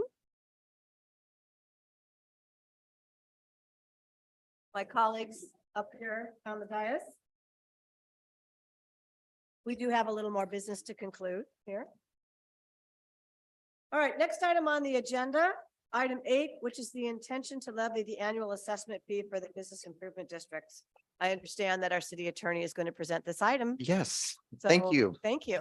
Mayor and council members. As most of you know, and the public might recall as well, the city imposes assessments on both the Old Town and Downtown business districts. These are districts within the city that include areas. There are maps included in the agenda this evening as well. These assessments are different than the assessments you might impose under Proposition 218. They follow a different process under the Parking and Business Improvement Area Law of 1989, which is the state law that authorizes these type of assessments, which are assessed against businesses as opposed to property. These are assessed every year, collected during the annual business license process, and then the city remits those funds back to the Old Town and Downtown business associations for use there within their jurisdictions. So to comply with this law, there's a two-step process. There's the meeting tonight where you will, and staff is asking you to appoint the city manager as the advisory board, which is a position under the state law. To approve the annual reports from the Old Town and Downtown associations, which have been designated as the recipients of these funds. They submit annual reports under the state law. Those reports are included within the agenda packet. And then set the date for a public hearing, which is at your June 12th meeting. At that meeting and before, we will publish notice in the newspaper. It will also be sent out notice to the different associations. You'll hold a public hearing then to hear any protests. And then at the conclusion of that public hearing, decide whether or not to impose the assessment for the upcoming year. In the agenda packet is a presentation and an annual report from the Old Town Business Association and the Downtown Business Association. I believe that April Maynard is here representing the Downtown Business Association to give a report. There may or may not be a representative from the Old Town Business Association. If not, their annual report is in the agenda packet for you and also for the public. And with that, I'm happy to answer any questions. Thank you very much. Council, do you have any questions for Gary? Yes. Not for Gary. I wanted to follow up with staff. For the last couple of years, I've heard recent complaints, and I don't want to speak for April, and she can speak for Downtown, but specifically in Old Town, of just accounting of the fees that are generated by the business district and the reporting back to the business districts of how much they have and some discrepancies there. I don't know if in your short time that has been an item, and if not, that's okay. I somewhat just flag it for Sean as well, but that was a pretty serious concern that they just didn't know who was paying and who was not, how much was being paid by each of them. And there at least was a perception by the district that the accountability or the transparency of the fees wasn't really, maybe up to our standard. So no, I was not aware of that. So that is good information for us to have. And I will do some follow-up with our finance, Nathan Bagwell, to find out what our process has been and what we can do to better that. And we should clearly be transparent with that and have a process in place to make sure everything's being accounted for. I mean, again, I didn't want to infer, Nathan, that you aren't doing it. So I just wanted to give the opportunity to make sure that any work has been done. And some of those issues are even predate you. So just to be, clear, but I don't know what work, I know you are involved in that concern over the years, but can you provide an update on the work there? Yeah, absolutely. And apologies, John, this hasn't really been something that we rose to your level. So we have had conversations. We had a meeting just a couple months ago with leadership from Old Town and Downtown Business Association to address this very issue. There were some questions about whether or not the system was recognizing whether or not they were paying a flat fee or if they were paying based on a full assessment of their sales tax for the previous year. There were some questions as to whether or not we were utilizing software that was optimal for this. So we went into some depth about that conversation. We have audited the files twice. So we had an opportunity to get together with our finance analyst and finance technician and look this over really at a granular level. And so what we found were a couple of things. We have made some modifications and improvements to the website. So now it's much more clear when you go on there. There used to be an option as to whether or not you could click a box and it was a $2 fee, or you would actually enter in what your sales amounts was for the previous year. We've corrected that. So now that should be much more clear for people. Unfortunately, it's a self-reporting thing. So we go on the honor system a little bit. So it became difficult to go back and try to audit and assess what may or may not have been reported exactly to spec. But we did address that. And as far as like the hardware, the software that we're using, it's software that's very common for cities. It's HDL software specific for this purpose. It is somewhat limited in terms of its specificity and detail. So we talked to these things out. We've also had an opportunity to, we've upgraded the experience for customers when they come into admin services. We have a laptop available to them now. Rather than, hey, fill this out, bring it back. We actually just have the laptop there for them to log in. We're there to answer any questions for them as they go forward. So all that is to say, yes, valid concern. We've talked it out. There was a bit of a wave where the money went up, it went down, and then it went back up. Some of that we believe was attributable to COVID, people just not being able to come in and report these things. So that's been addressed as well. So all that is to say, yes, we met with them. We talked about it. We believe it's been corrected, and on the go forward, it should be tight on the way from here. Great. Thank you, Nathan. Yes. Yes, do you have a question for Nathan? I don't know if you can answer. I wish Christine was here. My question is just on their operating expense for Old Town. The biggest expense is their post office expenses of $4,678. Why are they paying that? Shouldn't the post office, is that feds be? Is that No, for the funding of? not.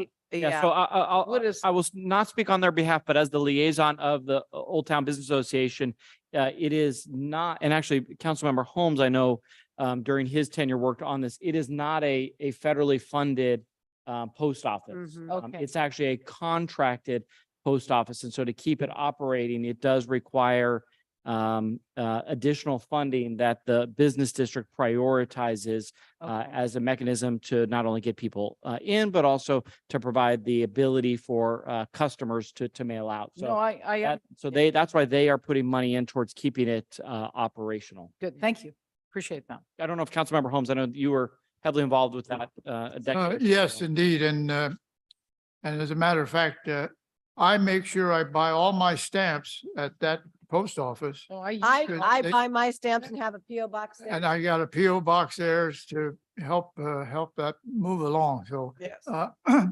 yeah, so it's, as the sign says, it's the oldest operational post office west of the Mississippi or something. Fantastic. Great. Yeah. Yeah, yeah, so. Okay. Thank you. Okay, other questions? Councilman Riddell Harris, do you have any questions? Councilman Holmes, do you have any questions? About the post office? No, No. about this item. No. Okay.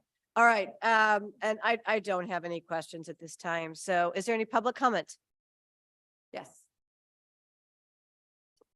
April Maynard on behalf of the Downtown Business Association.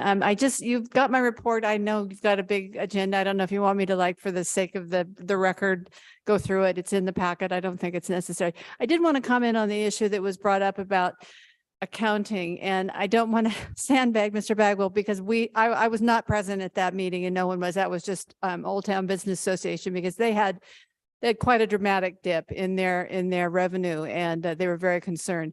But the issue that I want to address isn't necessarily about, I mean, we trust finance about what the money comes in and the assessments that we get out. What I became aware of, and this is going back to 2020 and early 2021, when we were dealing with the Placer Shares grants, and I was trying to give money to businesses and provide services for businesses because we had that COVID money.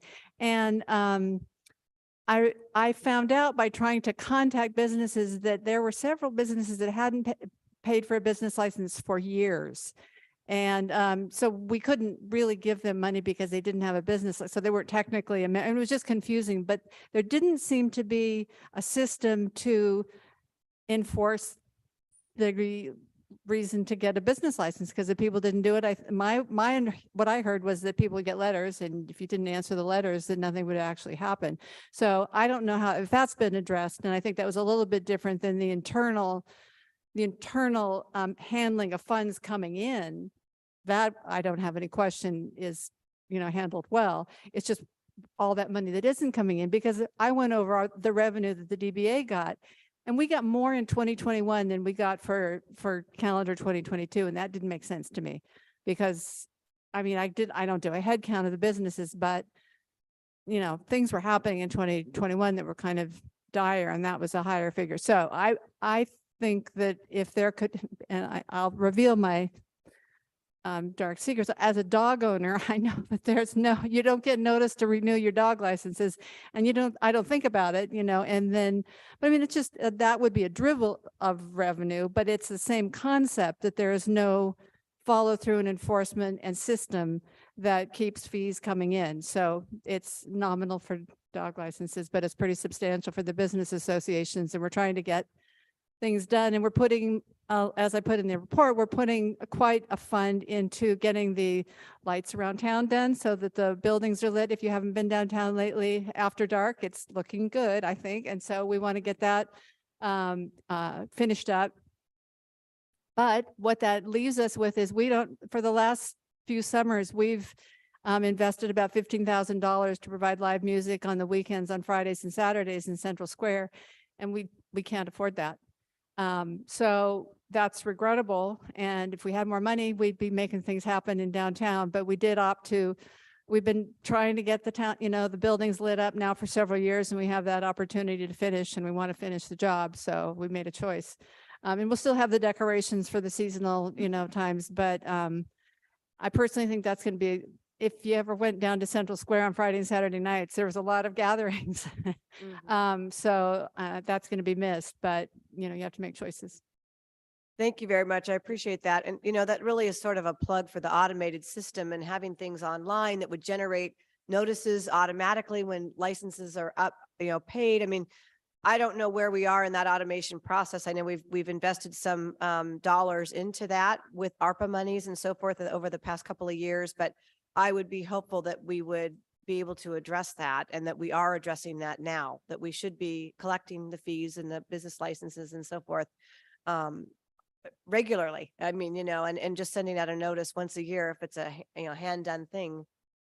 There's no follow-up or what have you. So another plug for automating that, and it'd be great for a future agenda item, Mr. City Manager, who's sitting there taking notes. I also think it kind of shows a theme that we've had, is that we're just not collecting the fees we should be. So it's not, everyone's talking about new revenue sources, but we're not collecting the revenue sources we should be collecting. So it's not necessarily about cutting costs, but it's about collecting the money to pay back for the things that we should be collecting to get paid for. All right, thank you. Any other questions or comments on this item, or any additional public comment? Yes. Yes, I want to point out that the Downtown Business Association has added the Auburn Funk Box Derby. Yes, they did, to the in calendar. September, and Councilman Holmes, are you going to enter into the? no, I just want to say that I recall the last time that was done, and it's been over 15 years ago, I think. No, they did one. Sophia was probably 8 or 9. So they 2016, I think, but it was a long time before that. Yeah, well, many of us have been urged by Jimmy Wall on a number of times to get that thing going again. And my question has always been, who has the rules for the procedures for doing that? And I think it used to be the 2030 Club here in Auburn organized that in the past, but I'm not sure if that's still. April, do you want to answer that? I wish I knew for sure what the website was, but there's an auburnfunkboxderby.org. And if you Google it enough, you'll get to it. But the 2031 is still live. There's nothing that ever isn't on the internet. So you get that 2031. I think it was 2016, but ours has kind of retro 2 soapbox derby cars that are in green with motion with them. And there's going to be merch available, t-shirts and other material that will help us finance it. So when that comes out, but but there is, and I think all the rules on there and the applications and the fee structure and all that, there is a website ready to go on that. For those of us who've never heard about a funk box. Oh. Well, is- you could go to auburnfunkboxderby.wordpress.com. And I think it should be noted really quick, it's the Jimmy Walls Invitational is the name of the actual race this year. There you go. in Well, September. isn't that appropriate? So Okay. it's pretty fun. Your kids would enjoy it. Okay. They can kind of climb around the soapbox vehicles afterwards too. Okay. So it's basically a soapbox derby, but we call it Yes, funk but they're box. funky. Okay. So They're you have funky. your Restroom on wheels or, Oh, okay. you know, Got it. bathtub or Kayak, I think there's. Mr. Holmes is going to be designing one. I think he will not be doing that. All right, thank you very May- much. Is may- there? Maybe a a movable pickleball. Yeah, I thought about the pickleball thing. I was gonna say that, but I left that out. All right, I had public comment. Is there any additional public comment on this item? If not, I'm gonna bring it back to council for direction. Hearing no additional public comment, Madam Clerk, no additional comment online. Council, what's your pleasure? Yeah, on this Madam item? Mayor, I'd move that we appoint the city manager as the advisory board for the Old Town Business Improvement District and for the Downtown Business Improvement District, and direct her to produce the report required pursuant to section 36,533 of the 1989 law fiscal year 23-24, as well as we approve the annual reports as filed by the advisory board for both the Old Town Business Improvement District and for the Downtown Business Improvement District. Also, I would make a third component of this motion to set a public hearing for June 12th to levy the annual assessment fees for fiscal year 23-24 with the Old Town Business Improvement District and Downtown Business Improvement District. And I'm going to add, hopefully you'll support this, that we get a report out from staff to address some of the fee collection concerns related to the business district fees. Yes, and I'll second that for the purposes of discussion, and our city attorney wants to. make I a would just comment. add all of which by resolution, which is at the end. Yes, I'm sorry. I thought I said that, but I just want to be clear, all of those by resolution. Thank you. It's a good thing we have that all written out. And him. Yes. And him. So it's been moved and seconded. Any further discussion? Hearing none, Madam Clerk, please call the roll. Councilmember Amara. Yes. Berlant. Aye. Holmes. All right. Riddell Harris. Aye. Mayor Dowden Kelvin. Aye. Let the record show that the motion has been adopted unanimously by resolution to take all those actions. Next item on the agenda, item number 9, fiscal year 2023-24 budget workshop. Handing this over to you, Nathan. Thank you very much, Madam Mayor. For the record, Nathan Bagwell, I serve as your Director of Administrative Services. What we're going to be looking at this evening is the second of 3 proposed budget workshops for the upcoming fiscal year 2023-2024. Make sure I'm good to go here with my. That is a new clicker. Can you please turn the power on this? I apologize. I should have briefed you on that. The new clicker. So just as a quick outline of the discussion we're going to be having this evening. You've heard some of these things before, but we're going to cover at a very high level our budget development process to date, our methodology. We're going to take a revised look at our general fund forecast, anything that's been revised and changed since the last time we spoke on April 24th. And then we're going to take a real high level look at a proposed revision to our financial management policy. And then we will conclude this conversation this evening with the American Rescue Plan Act spending plan, that is ARPA funding. You've seen this before, just a caption. Staff brought forward a mid-year budget update in March. Since that time, we've been working with department heads and building a baseline budget from our forecast that we came forward a year ago. This is the second workshop where we're going to talk about fund reserves and the financial management policy, and we anticipate coming back in 2 weeks, where we will bring back any updates as needed, particularly as it relates to draft of the financial management policy. We'll be bringing back for a draft of the capital improvement plan, as well as non-general funds such as sewer, gas tax, transportation, for example. And then we will have an opportunity also to take a look at the budget requests from the commissions and committees. Oops, sorry, wrong direction. And again, you've seen this before, but just to kind of revisit at a high level what we're doing. A year ago, we put forward a forecast of what we anticipated the coming year to be for the budget. We've since revised that based on actuals that have occurred over the last year and direction from council. The current budget does maintain the current level of services for the community. We've analyzed trends. This is a data-driven process. We've considered all the requests. We've cut back where possible. And something to consider on the forecast is that all positions are considered 100% funded throughout the entirety of the forecast. So that brings us now to our general fund forecast. When we last spoke, the current year, which is the fiscal year 22-23 at mid-year, we anticipated that there would be a $72,000 surplus at the end of the year. That has changed slightly down to 40,000 based on revised actuals. And the last time we spoke, we anticipated next year to have a anticipated deficit of 87,000, and we've managed that down to 73,000. Staff continues working diligently to manage that number lower. Staff recognizes that we are in fact in negotiations with the city's 6 labor groups, and this particular revenue, this forecast does not anticipate salary growth. That said, staff is working diligently behind the scenes to identify opportunities within the city's funding structures to build capacity for compensation, and we will be coming back with recommendations as to how we can get us there. And lastly, these numbers are not intended to be final, but they are intended to give council a baseline as to where we are going forward. And we will continue to work to refine these figures. There are likely to be some adjustments. However, large adjustments will be at the direction of council and policy. So that brings us to this is intended to be a really high level view of a revision of a policy that council adopted in 2015. What this does, it really brings us into focus with what our current practices are. This provides greater definition and specificity to our reserve policies. Specifically, some of the things that we're doing that are new or restorations is we're proposing to increase our economic contingency reserve.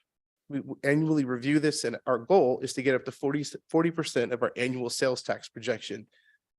We are looking to restore what we're calling an employee unfunded liability reserve. Another name for this would be compensated absences. And we already have a capital reserve for one-time projects. We're just looking to give it greater specificity. So this should look familiar. Sorry, that's not one too many. This is what you're used to seeing right now with regards to our reserve levels. We have our economic contingency reserve, which has been set at 2.7 million for a couple of fiscal years now. We have our pension liability reserve of $1 million. That is not proposed to change, and neither are the prepaid insurance costs. That's going to stay right where it is. We have our police department donation reserve, and with respect to that, while important, we don't necessarily need to continue reporting that out as one of our fund reserves because it's such a small amount within the general fund. We will continue to track it. And then we have our fund balance reserve for future projects. These are our one-time projects that we brought forward a year ago. For example, we have a fire truck that we're funding right now, self-contained breathing apparatus for the fire department. We have some capital that's in that. So that basically saying that's cash, but it's cash that's programmed for use already. And that brings us to unobligated fund balance, which essentially is cash. Our total anticipated reserves for the upcoming fiscal year is of just under 8.4 million, which puts our total reserve at 49% of our anticipated expenditures. Government Finance Officer Association recommendations are about 2 months worth of reserve. That puts us at just under 6 months. So it's very healthy and it's a robust reserve policy. So with the recommendations that we're bringing forward, it would look more like this. The economic contingency reserve, as you can see, has gone up, and this is projected at 40% of our sales tax projection. Pension unfunded liability reserve, static. Same for the prepaid insurance costs. What you're seeing now is a restoration, essentially compensated absences. That's our employee unfunded liability reserve. That number is pulled from the most recent payroll pay period, and that's unpaid vacation, essentially on the books. The fund balance reserve for future projects, no change. And then that changes in bold the unobligated fund balance to $1.67 million. This revision, while significantly affecting available cash, represents a truer caption of the city's obligation on the general fund reserve. Want to mention that staff is further refining this policy, and we'll be coming back to council with a draft of this revised policy for you to take a look at prior to requesting adoption of the budget. This is really ensuring that we're getting this out in front of you, asking the right questions, and engaging your interest and comfort with these proposed policies. Just a really quick question Yeah. while we're on this slide. So it looks like the total anticipated general fund reserves, though, would be the same. It's just the reallocation of it, correct? Because we're Yes. still going to be 8,389,000. Correct. So it's just a reallocation. Oh, Exactly. thank you. So this represents what I was intending to bring tonight with regards to the proposed financial management policy. If council is comfortable with where we are tonight, recall we will be bringing back a staff report. So you will see an opportunity, you will have an opportunity to review a draft of this, but then we will be moving on to a discussion about American Recovery Plan Act funding. So just at a high level, the total ARPA funding allotted to the city is $3.4 million. Estimated spending as of fiscal year end is $700,000. What you're seeing on this screen right here are projects that have already gotten underway and or activity. This is essentially actuals. This is not intended to say that these are the budgets for these projects. This is just showing you what's already left the house. So about 600,000 already left the house. We expect another 100,000 by year end. I know that there's some interest regarding 1103 High Street, as specifically what that $43,000 is. And just for the record, I did have a chance to look into that. About $24,000 of that was for a roof replacement and $16,000 for the development of plans and engineering to remodel. And it looks like there was a couple $1,000s set aside for condition assessment, mold sampling, and I think it was some termite inspection that was done as well. And so moving on, the rest of these projects were all absolutely built into the budget. And this is really just to give council kind of leading us to a conversation of where we started, where we're at today.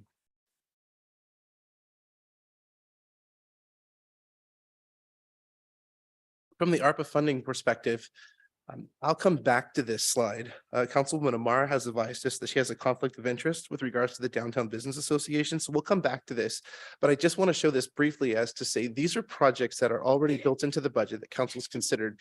We'll revisit this again in a few minutes, but this is to say we are not considering these basically in play.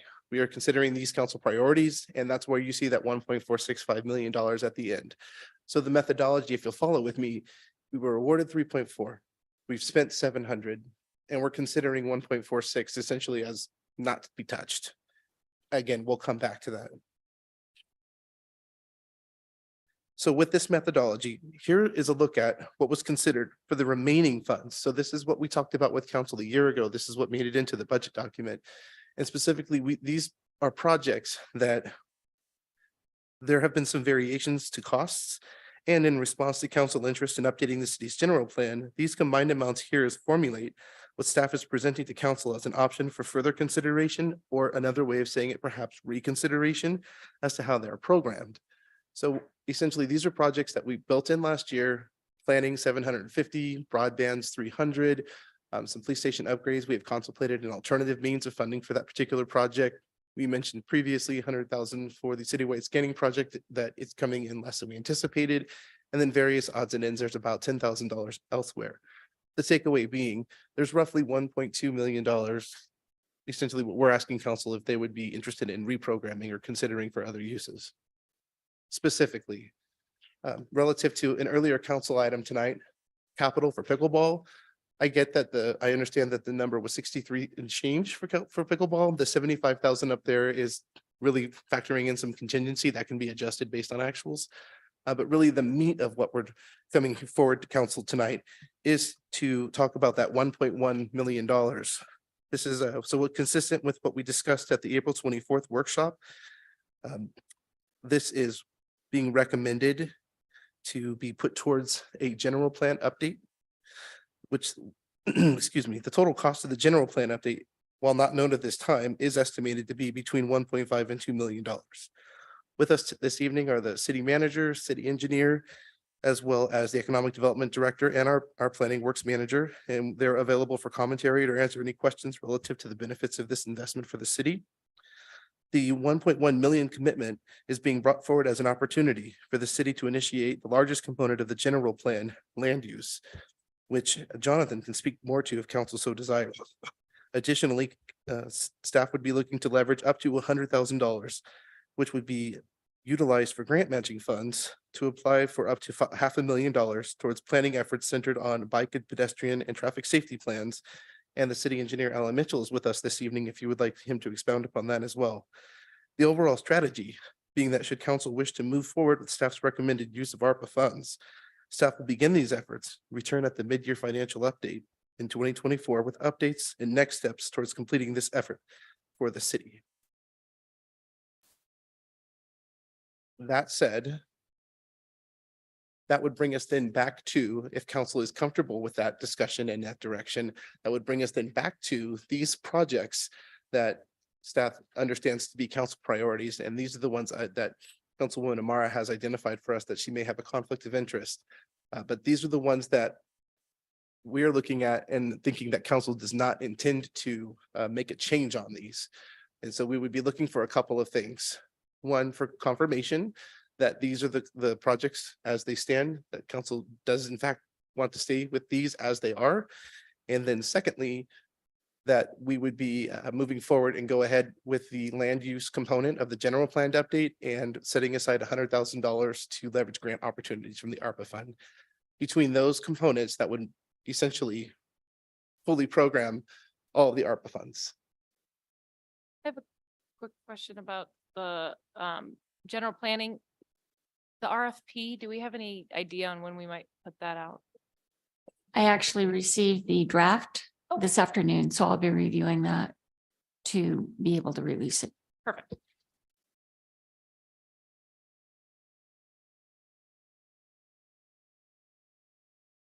So that was essentially the presentation. To this point, we'll be bringing back updates from this workshop as needed. We will be putting forward a staff report between now and the next opportunity that we get to talk, that will have a draft of this proposed financial management policy. We also propose to bring back a draft of the capital improvement plan, as well as offering council an opportunity to review the budget requests from the commissions and committees. We also anticipate reviewing the non-general funds at the next workshop. So it's a full plate. We intend to come back in 2 weeks, and we will look forward to that discussion. And with that, that completes my presentation for this evening. I'm more than happy to answer any questions you may have. Thank you very much, Nathan. I appreciate that, that report. I did just want to ask really quickly, and I apologize if you went over it, but on page 11, you said that we had, actually, I think it said, well, broadband updates, we had $300,000. Yep. But we've redirected that funding. Or are we still moving forward with the $300,000 for broadband? We are recommending that we reprogram that. Okay, that we're going Yes. to reprogram that to the previous page, page 10, right? Is that? or- Sorry, yes. So page 11 really, and I'll go back and probably make it easier. Yeah, because page for the- 11, that's what we originally came up Correct. with. And then page 10 is what we're looking at now, what you're asking us to do now, correct? So yes, No, Page 12. page 12. Yeah. But page 12 includes page 10. Yeah, page 10 is the already. We've already Created allocated Yes. piece. The unallocated is. Under on 11. page 12. But I mean, so page 11, we are not moving forward with it. Page 10, that's what we have approved. And then the additional funding is on page 12, correct? yes. And just a caption for those who maybe can hear me through this microphone a little better than I can hear you through my hearing aids. Oh, sorry. No, it's okay. It's me. I have to turn the volume up on these. No, but yeah, so just to caption, page 10 are projects that we consider council priorities that we are not looking to reprogram or making any recommendations as such. Page 11, these are the funds that we are saying, yeah, we think these could be reprogrammed. And these are the original intent for those when we spoke a year ago. Okay, I see. All right, I got Sorry, it. So yeah. that's where we're going to carry it over to 12. I just want to make sure. Yes. Okay, great. And then I had asked you about the ARPA monies for 1103 High Street, because it looks like we've already spent $43,000 there, and I wasn't really quite sure what that was spent on. Yeah, that was the 25,000, I want to say, for it looks like a roof replacement But the project. roof, we approved a contract, I think, for $54,000 for that building, which it hasn't been done yet. And Mendel, I was going to put you on the spot and ask you when that contract is going to be executed. I mean, as far as when they're going to do the work.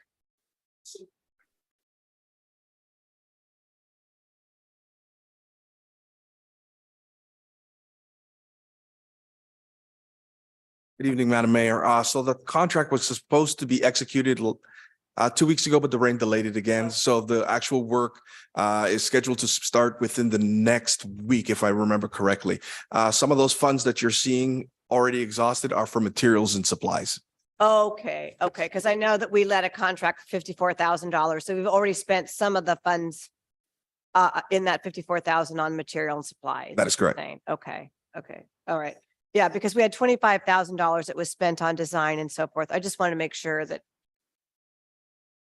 the city council only allocated $150,000 to 1103 High and Carnegie. And it's just that 1103 High have already spent some of their funds. So of that 150, so that's why their number is lower. If you see on page 10, it says $106,000 and Carnegie's 150. It's because we've already spent some funds at 1103 High. And I just was concerned because I knew we spent 25,000 on design, but I didn't know where the other monies went. And I was just concerned about that because I knew we had that roofing contract for 54,000. So good to know that some of that is for roofing, and roofing's gonna happen soon, hopefully. Good. Okay. I'm going to open this up for questions. I just wanted to ask it really quickly. I'm going to start over here. Councilman Holmes, do you have any questions? Yes, I do. On page 13, it's commissions and committees budget requests. Are they under some obligation to have those in by the May 22nd? So we already have them in. And we've just been basically building it as part of the total package of the general fund. And so now we'll have an opportunity now to basically caption all that and submit it to council for your consideration. So yeah, I do want to do a shout out to our committees, the Art Committee, Economic Development. I'm not going to say them all, but they all got in their budget requests timely and with great detail. And we sincerely appreciate that. Are we going to see those requests? I know that, they come to you, but I like to see what the committees are, work plans are really. I mean, In detail, yes. So we'll have a good. Okay, good. Thank you. Yes. Councilman Holmes, do you have any other questions? No. Councilman Riddell Harris. Yes, thank you. I just have one quick question.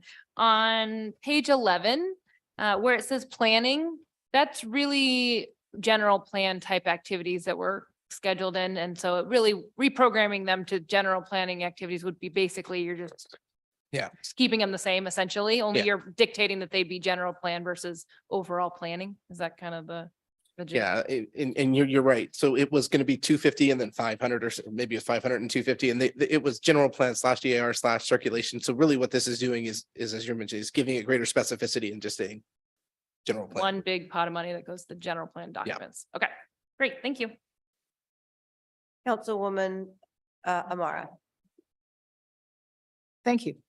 So yeah, on page 12, then I'm just a little bit confused. So, so for the general plan update, I thought 700 is already in our fund for 750, I believe.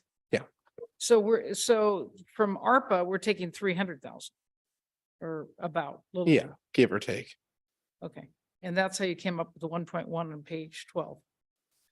Yeah, roughly. Even though it's under ARPA funding, actually 700 was really monies that we had set aside previous, right? Yeah, 750 was previously contemplated for our planning projects already.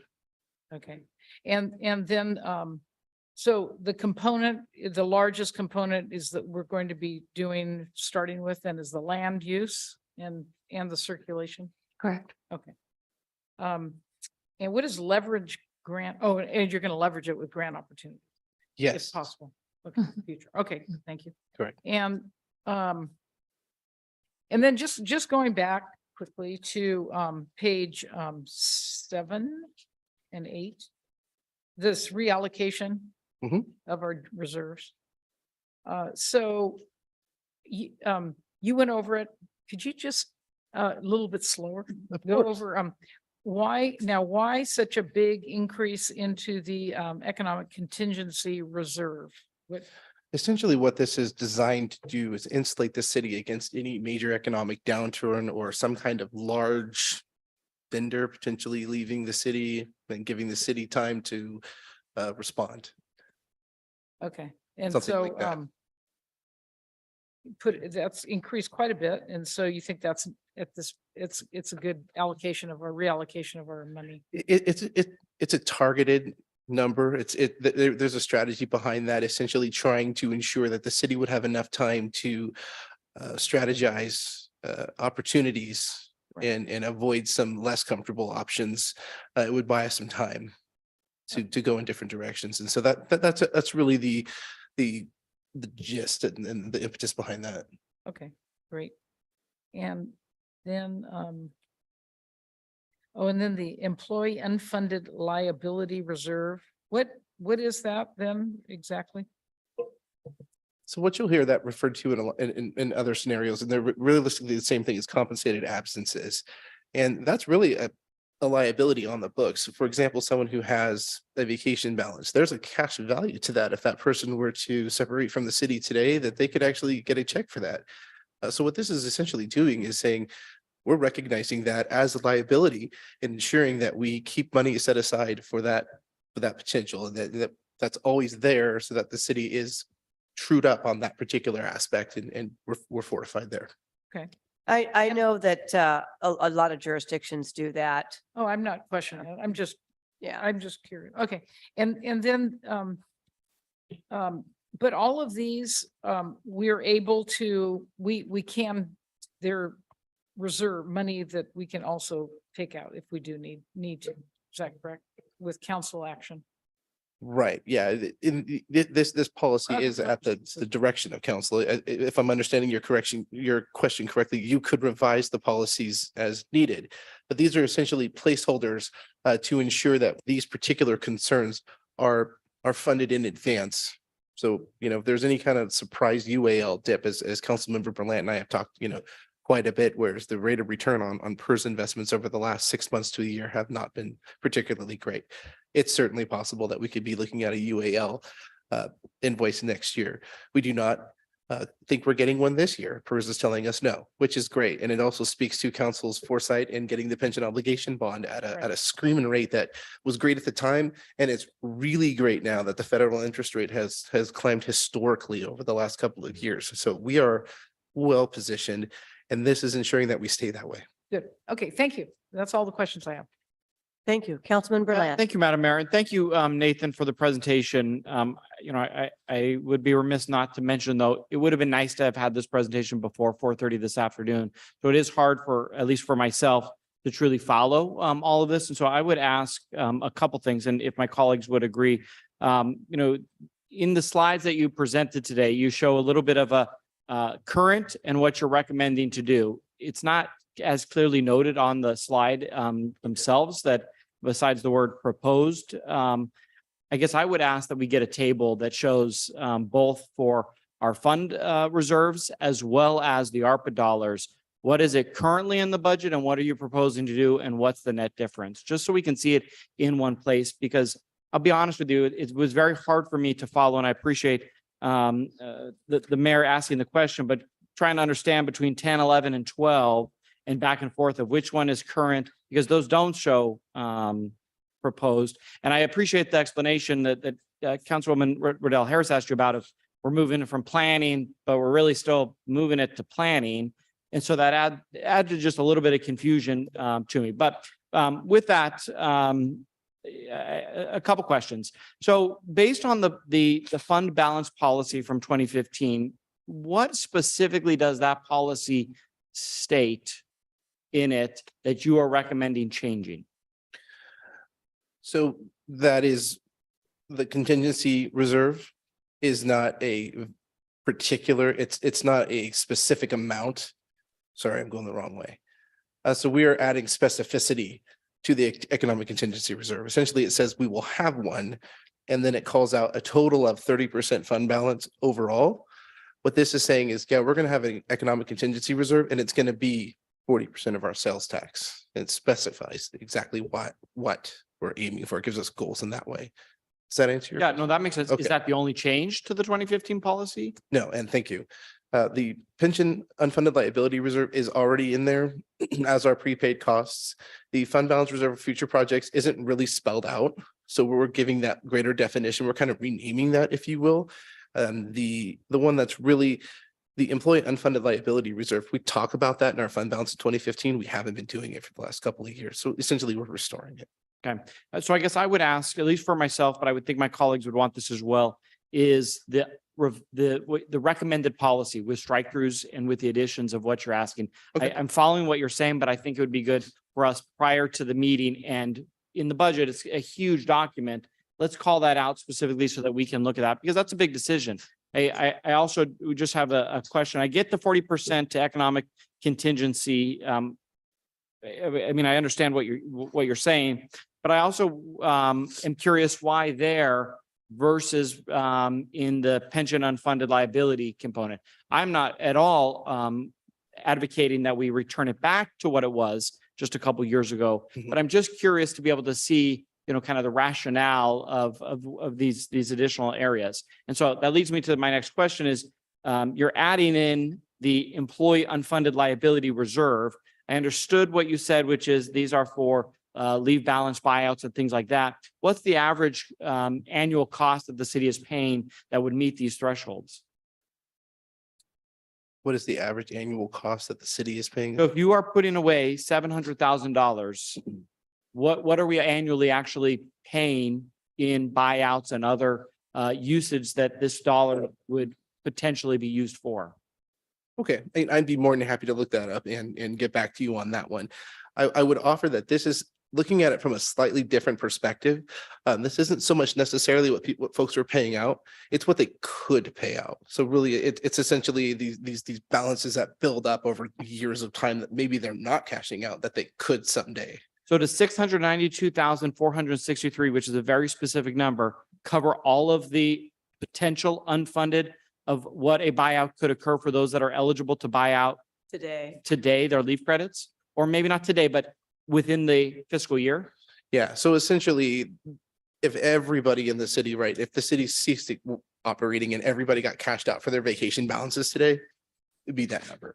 It would be good if that was like another policy too, like a percentage, so that we know what that Yeah, is. because what I just heard you say is not reasonable, right? Not every employee is going to cash out at the same time. Thus, what I think my question of what's the average amount, just to understand what's the, I guess what I'm trying to get in is, you know, I understand your reason for wanting to add this. I just want to make sure, is that the right amount? The formula. The You're looking, formula, yeah, so- exactly. Is it a percentage? Yeah. Maybe we could see what other cities do, if they use 100% or if they use something else. Well, our city manager has an answer, because I mean, there was a formula, we just don't know what it is. So Nathan's heard me probably way more than he wants to talk about financial management policies. And we have this one, but it's not thorough enough. So we will be coming back with a much more thorough set of financial management policies that address a lot of the questions that you have.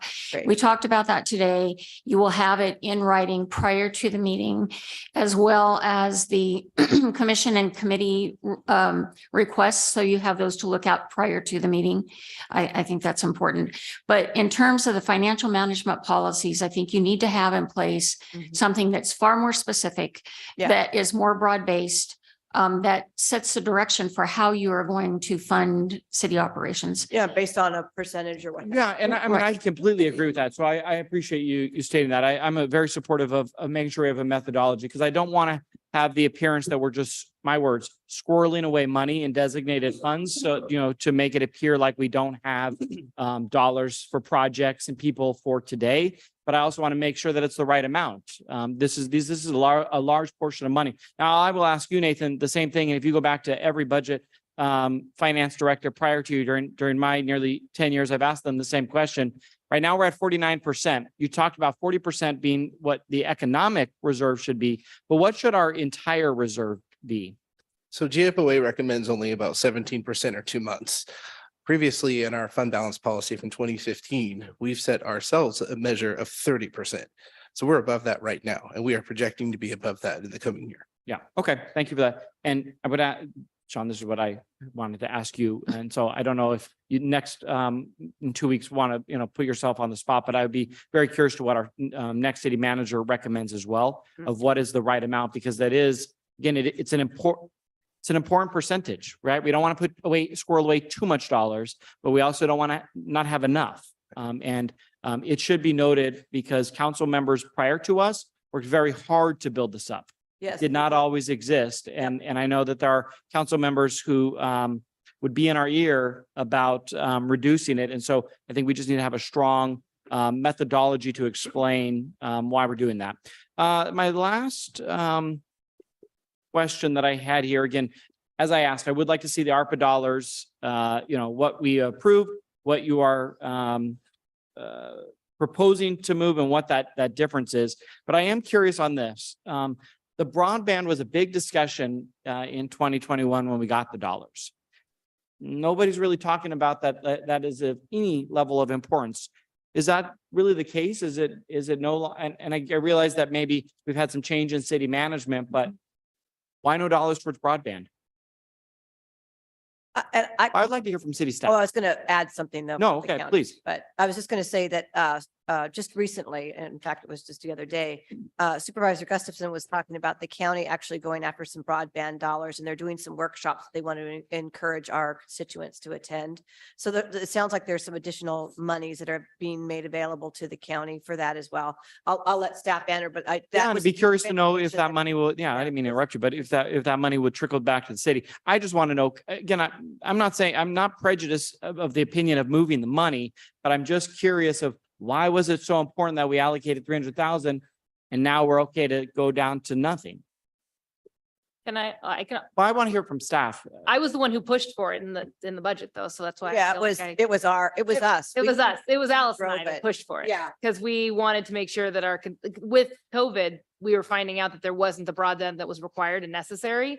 And then as COVID progressed, we found that it was really a state, county, larger effort that was happening with the broadband companies to do some of these larger efforts for rural areas. And so our $300,000 wasn't going to do very much. And so we kind of backed off of using it and Alice and I have had conversations about reallocating it to something. We didn't know what that something was going to be. because but- But I guess maybe that was missing in this whole conversation. Yeah, for the we rest had of us. pushed, well, when we originally talked about ARPA, yes, and Councilwoman Riddell Harris is correct.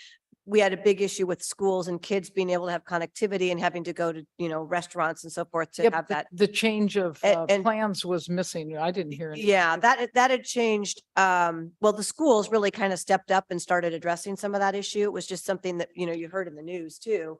And so, when we've been talking about redirecting, because we talked about maybe using some of the ARPA money or the broadband for solar, we've talked about, that we would likely need to have all the funds for broadband.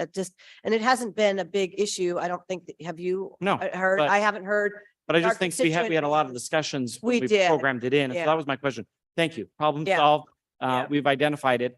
Going back though to the general plan, early on in the presentation, and I think even a couple weeks ago, you had mentioned that, a full general plan update, we're talking closer to $2 million or so. On the slide, you specifically talked about the land use element component. Just to be clear that, and then I heard Joan, you added in circulation. So again, I'm confused because the slide doesn't say circulation, just says land use. What gets covered by that 1.1? What then is remaining? And then my additional question is, how much dollars need to be set aside for the environmental review component? So what we anticipate at this point is that the land use will be a minimum of $800,000. We are more or less saying between 800 and $1 million. And that's what we'll figure out by getting out to the RFP, by getting the costs in and getting this started between now and the mid-year financial update when we've already launched this process and we've got, if council so desires. So that's essentially between 800 and $1 million. I realize that's a significant flex, but it is a large project. And again, I'm kind of working off some assumptions on that one, and we can drill deeper down with Jonathan and Alan if we want to talk more specifics on that. The other 100,000, if you will, is truly set aside. That's the circulation aspect for the bike ped traffic aspects, where we're looking to apply for $500,000 of grant funding. So we're asking for $100,000 of matching funds. That would allow us a 20% match. But that's why we're asking for that capacity so that we can go full bore on that, trying to get that $500,000.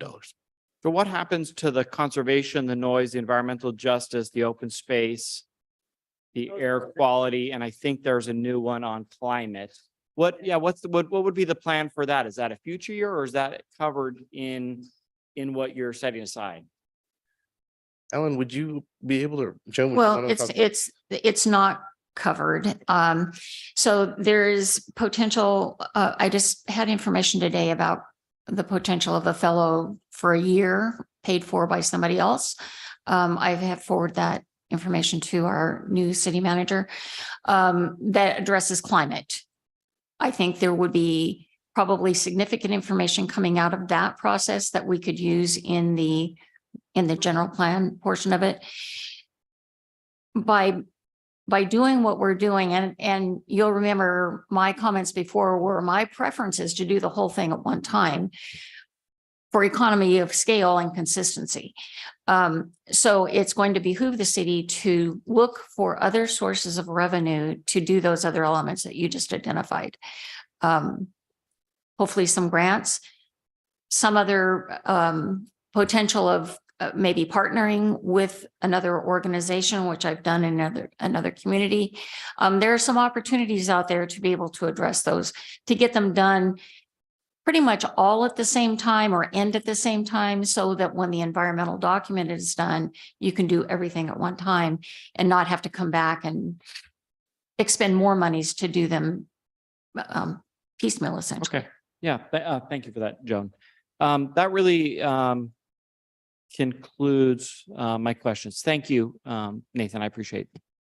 So I just had a question. Thank you for all the discussion on ARPA, so I don't need to ask those questions now, but on the general fund forecast, you're saying that we're anticipating about a $40,000 surplus at the end of the fiscal year, but that next year we're going to have about a $73,000 deficit for general fund. But I thought that we had a bigger deficit. We've talked about like in the millions. So what, or was I just hearing that wrong? I don't recall a deficit in the millions, but what we have been doing, as Nathan indicated, is continuing to look at the budget, evaluate where can we adjust funds to address that number. And we're continuing to do that and hopefully get that down to certainly zero and hopefully with a. But right now we're looking at about a $73,000 Correct. deficit for the beginning of the fiscal year then. Okay. And the $40,000 surplus though, where would that go? I mean, is that not going to be applied to the deficit for the? So that would fall into essentially fund balance at the end of the year. Okay, fund balance, but we could utilize that for the purposes of helping to offset the deficit. So really best practice is you don't want to use a previous, so a fund balance at the end of the year is a one-time thing. Generally, that's from, savings, salary savings and the such. And I know you got all that part. So we do not lean into that for balancing the budget in the future year. So we have to make up another $73,000 is essentially what we have to do at the end of the day. So it'll be interesting to see. The other thing I wanted to ask about, the city established that grant program or the funding program. We had the symphony and the state theater applied last year and received $10,000 each. We established a form and I don't know if anybody's applied or is, for the next fiscal year. Will that come with the committee? When will that come before us? And has anybody applied for that? So we did have, Joan, did you want to address that or do you want me to? Go ahead. Jackie's applied. No, it never got sent down. Oh, okay. So it's in the budget. Joan and I had an opportunity to discuss it today. We have not had an opportunity to update Sean about this and brief him on this and several other components of it. So How much money are we setting aside? Because we didn't really, I think last year we set aside, well, for this fiscal year, $40,000. yes, and that And includes. we gave 20,000 out. Yes, so we are approaching it with a baseline approach that we would be doing the same thing that we did last year. The Okay. 40, the full 40. That's what's So- built in. Except I would hope you'd give it out this year. So so the budget would contain an allocation of $40,000 for that program and do we need to maybe keep it at 40,000 or because we have a deficit, do we need to change that amount or, I think I think your question is a good question. I think it is an area that we need to seriously look at as part of our continuing evaluation of the budget to come back to you with further recommendation. okay, so you're going to come back. Yes. I would just note on that, it was council direction that we added that. And so to have a whole year go by and, now the discussion, which is a rightful discussion of can we even afford to do it, is just a little bit of a shame that we asked for that money to go out to other organizations that do things like the symphony and the state theater that benefit the entire community. And an application was never created, the scoring was never created. And I realized. I think the application form we did approve.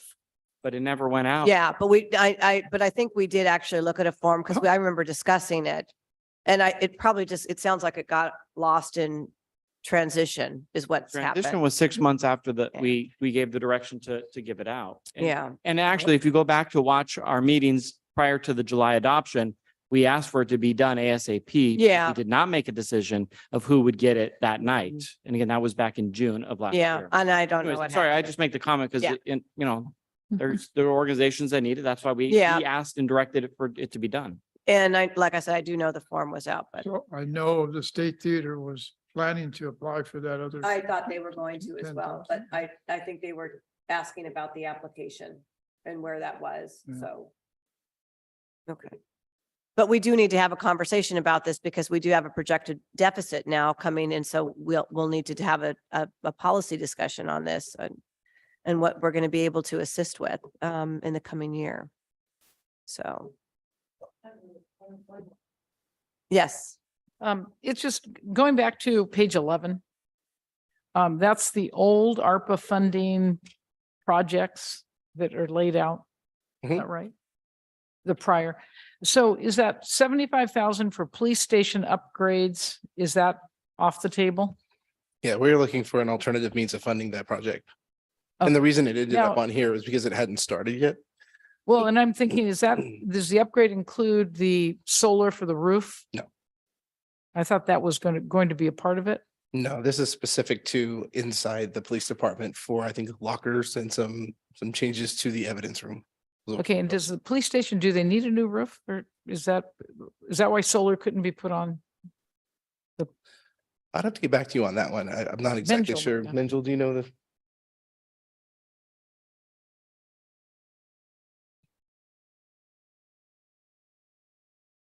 The police station received a new roof in 2017, Oh, they did. Okay. Yes. So solar could be put on that. then. if that is council's wish. Yeah, okay. I think it was more the size of the roof and how many panels could be accommodated. Okay, okay. I did. Because we had originally, I thought, put aside some ARPA money on that. But maybe not. Maybe my memory doesn't serve me right. I don't think we ever, We didn't? we just talked about it as an option, but the council provided no direction.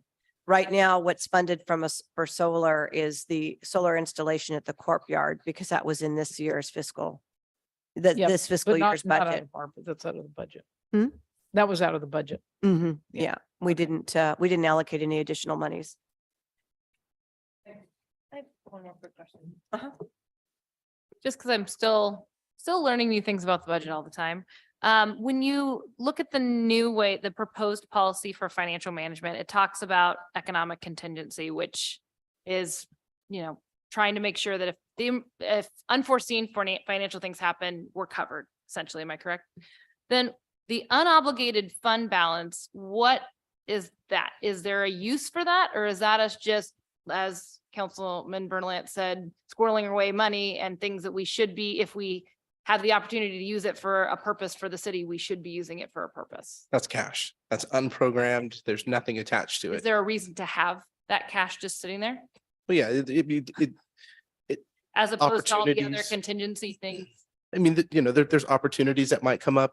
There are reasons why you would want to keep a liquid reserve, economically speaking. Is there an amount of liquid reserve that we're? It'll be addressed in the financial management policies that we'll be bringing forward. Great. Okay, I just wanted to make sure that we had the right amount of cash too, because if we're going over or if we need to pay for more planning documents or other things, that might be an opportunity if there's no reason why we should have that amount. And to go back to a question that Councilmember Amara asked earlier, even when you allocate these monies into reserve accounts or general funds, you have the ability as council to change those if something came up that you wanted to spend the money Which on. we instead. have done in the past under emergency situations where we had to take monies out and we always retain that.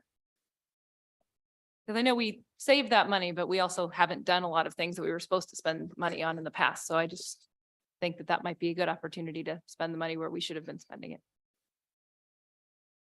And we also have to remember we have negotiations coming up. That as So well. Mhm. that's something that has to be sustainable. We cannot fund that with one-time only funds. So we have to keep that in mind as well. That's coming down the pipeline. Okay, are there any additional questions for staff at this time on the presentation that's before us? Is there any public comment on this item? Madam Clerk, any public comment from the online?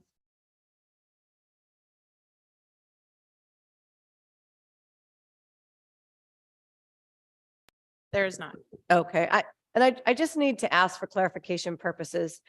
The funds that we allocated for the State Theater and the Auburn Symphony that the council took action on as part of the last budget, those funds have been distributed to the two entities or have not? 20,000 has within this year. We cut them a check. They have the money. Yes. Okay, so really the question is the money going forward. I just want to make sure that we have paid that money because we did take action on those two items. Okay, thank you. Of course. Okay, so I'll look forward to an update then on that process, because again, I know that we approved the form months ago. So we will have to have a discussion on what we might be able to do next year. And there was also some discussion, it's a very tiny little amount, but Councilwoman Riddell Harris and I were talking to the county at our 3x3 last week about the $12,000 that we allocate to the library. And we allocate that based on an agreement that was, part of the original movement from the library, from Carnegie to the current location. And we learned that those funds are actually used for part of their collection. So they do use those monies that we provide, the $12,000 for part of their collection, their library collection. They use. However, we asked Placer County if they needed those monies and they said they probably didn't. Yeah, the county said So- that, but the library said something different. So we do have to have a little bit of a discussion on that. Yeah, I mean, Yeah, because So I don't- other cities don't pay allocations, and that agreement was 50 years ago, and so Yeah. we paid over $600,000 to them so far. So- Yes, and we also have a member, we actually have someone who sits on the advisory committee for the We library. gave up our second spot. We did. We had two spots and we gave up one. We didn't really, because I think they had an odd number, an even number. And so we gave up one. I know they were pursuing a matching grant with the county. Mhm. It's on the, It's on the agenda. it's on the agenda for tomorrow. Yeah, so the library is requesting a matching grant because they were able to secure, but they need to have the county match that, which is, I think, a couple $1 million, if I'm not mistaken. I don't know if you know for sure. Yeah, it's like $3 million or something. Okay, all right. So there's no action on this item tonight. It's just a presentation. We'll look forward to moving forward and getting additional information at our next meeting, and then to have our proposed policies all in written form. I like the concept of having it in red lines so that it's very easy for us to follow, and also more transparent. So it's clear that these are the policies that we're adjusting at this time. I agree with the proposals in here. I just would like to see what the existing policy is in writing, and then to redline that so that we have a place for those policies to be housed somewhere so that we can find them at any time. We're not madly looking, where is this policy housed or what have you? They will become part of the budget document Okay, going forward, so they will always be in that document. good. All right. So we won't have any additional questions on that. Okay, council, we'll move on to reports. We have a city manager report. I don't have a report. The one thing I was going to tell you, our fire chief mentioned to you the festival this weekend on Saturday. But I would like to ask, after you adjourn the meeting, if you would all stay for just a moment so I can try to get a date scheduled for our closed session, our special closed session. We're all over the board, and if I can get you all at one time. that Sure, would we be can, helpful. we can stay for a few minutes after. Thank you. Thank We need to iron that out. We need to get that done. Huh? Oh, yeah. Two at first, though, not just you. No, it's a closed session that we have to have. Okay, next item on the agenda is city council committee reports. Yes, Councilwoman Amara. Yes, thank you. Thank you.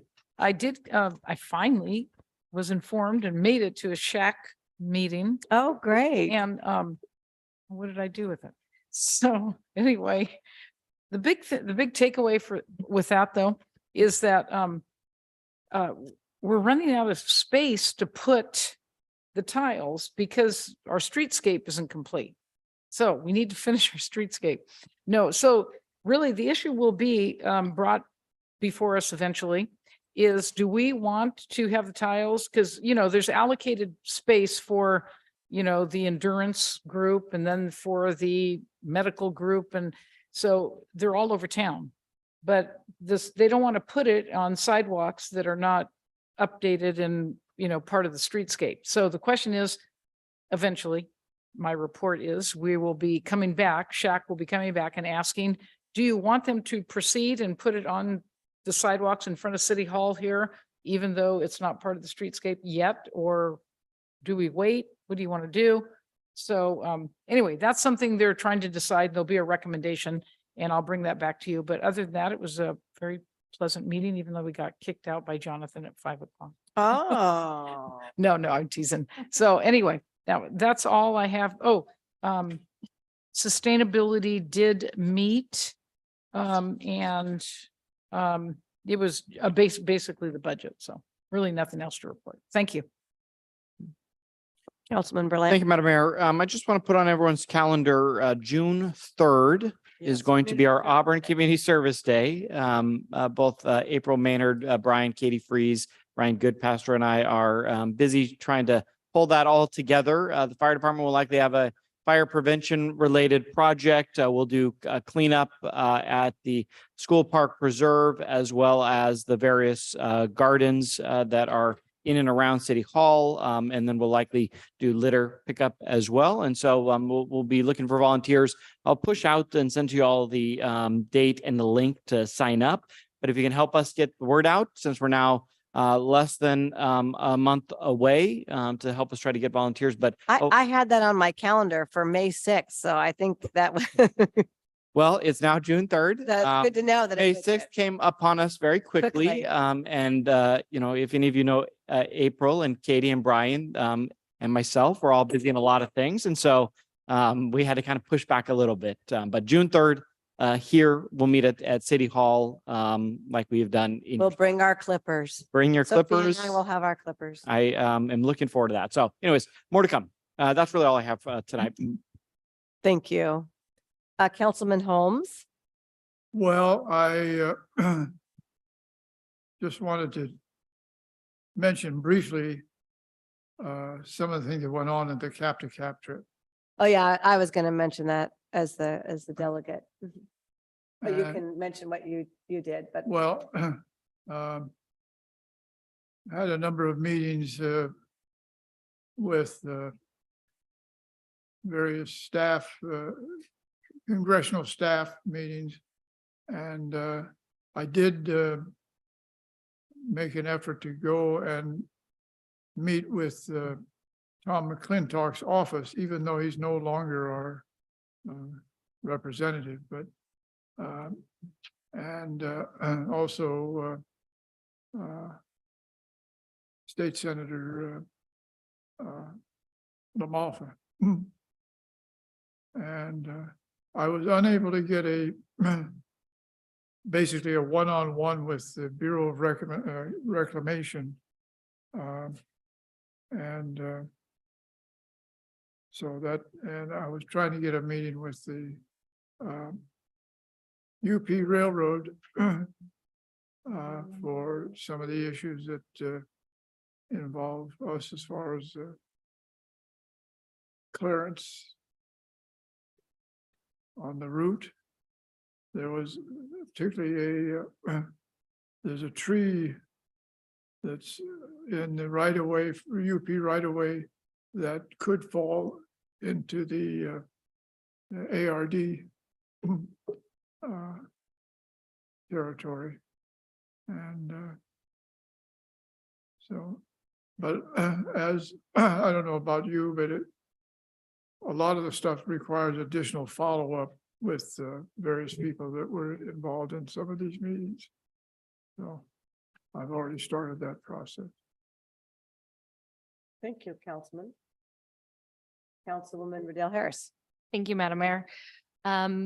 big things, right now, make sure that you're dumping out all your water because mosquitoes are coming. So, mosquito vector control. So They are here. they're Oh my- here and they're gonna be here. So as much as you can, and if you have standing water, they have the mosquito fish and other types of ways of controlling that. So they said, feel free to give them a call. The Placer County Economic Development Board, has been talking a lot about workforce development and also workforce housing, especially for agriculture. So we've been focusing on those areas.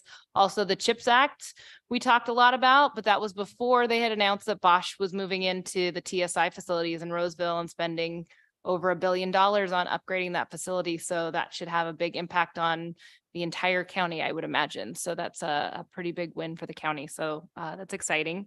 And other than that, we're working in the Economic Development Commission on doing a few things around grants and figuring out our budgets for doing more of the marketing effort. We're hoping that that goes really well moving forward. So those are the main things. Thank you very much. So yes, I was going to report back on Cap to Cap as the city's official designee, and Councilman Holmes, of course, was there.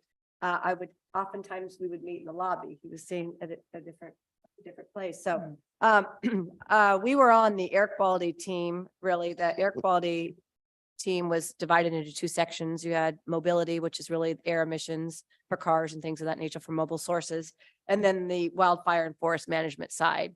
And so we did have the opportunity to have several meetings. There were a lot of receptions, a lot of dinners, and a lot of meetings. It was just a lot.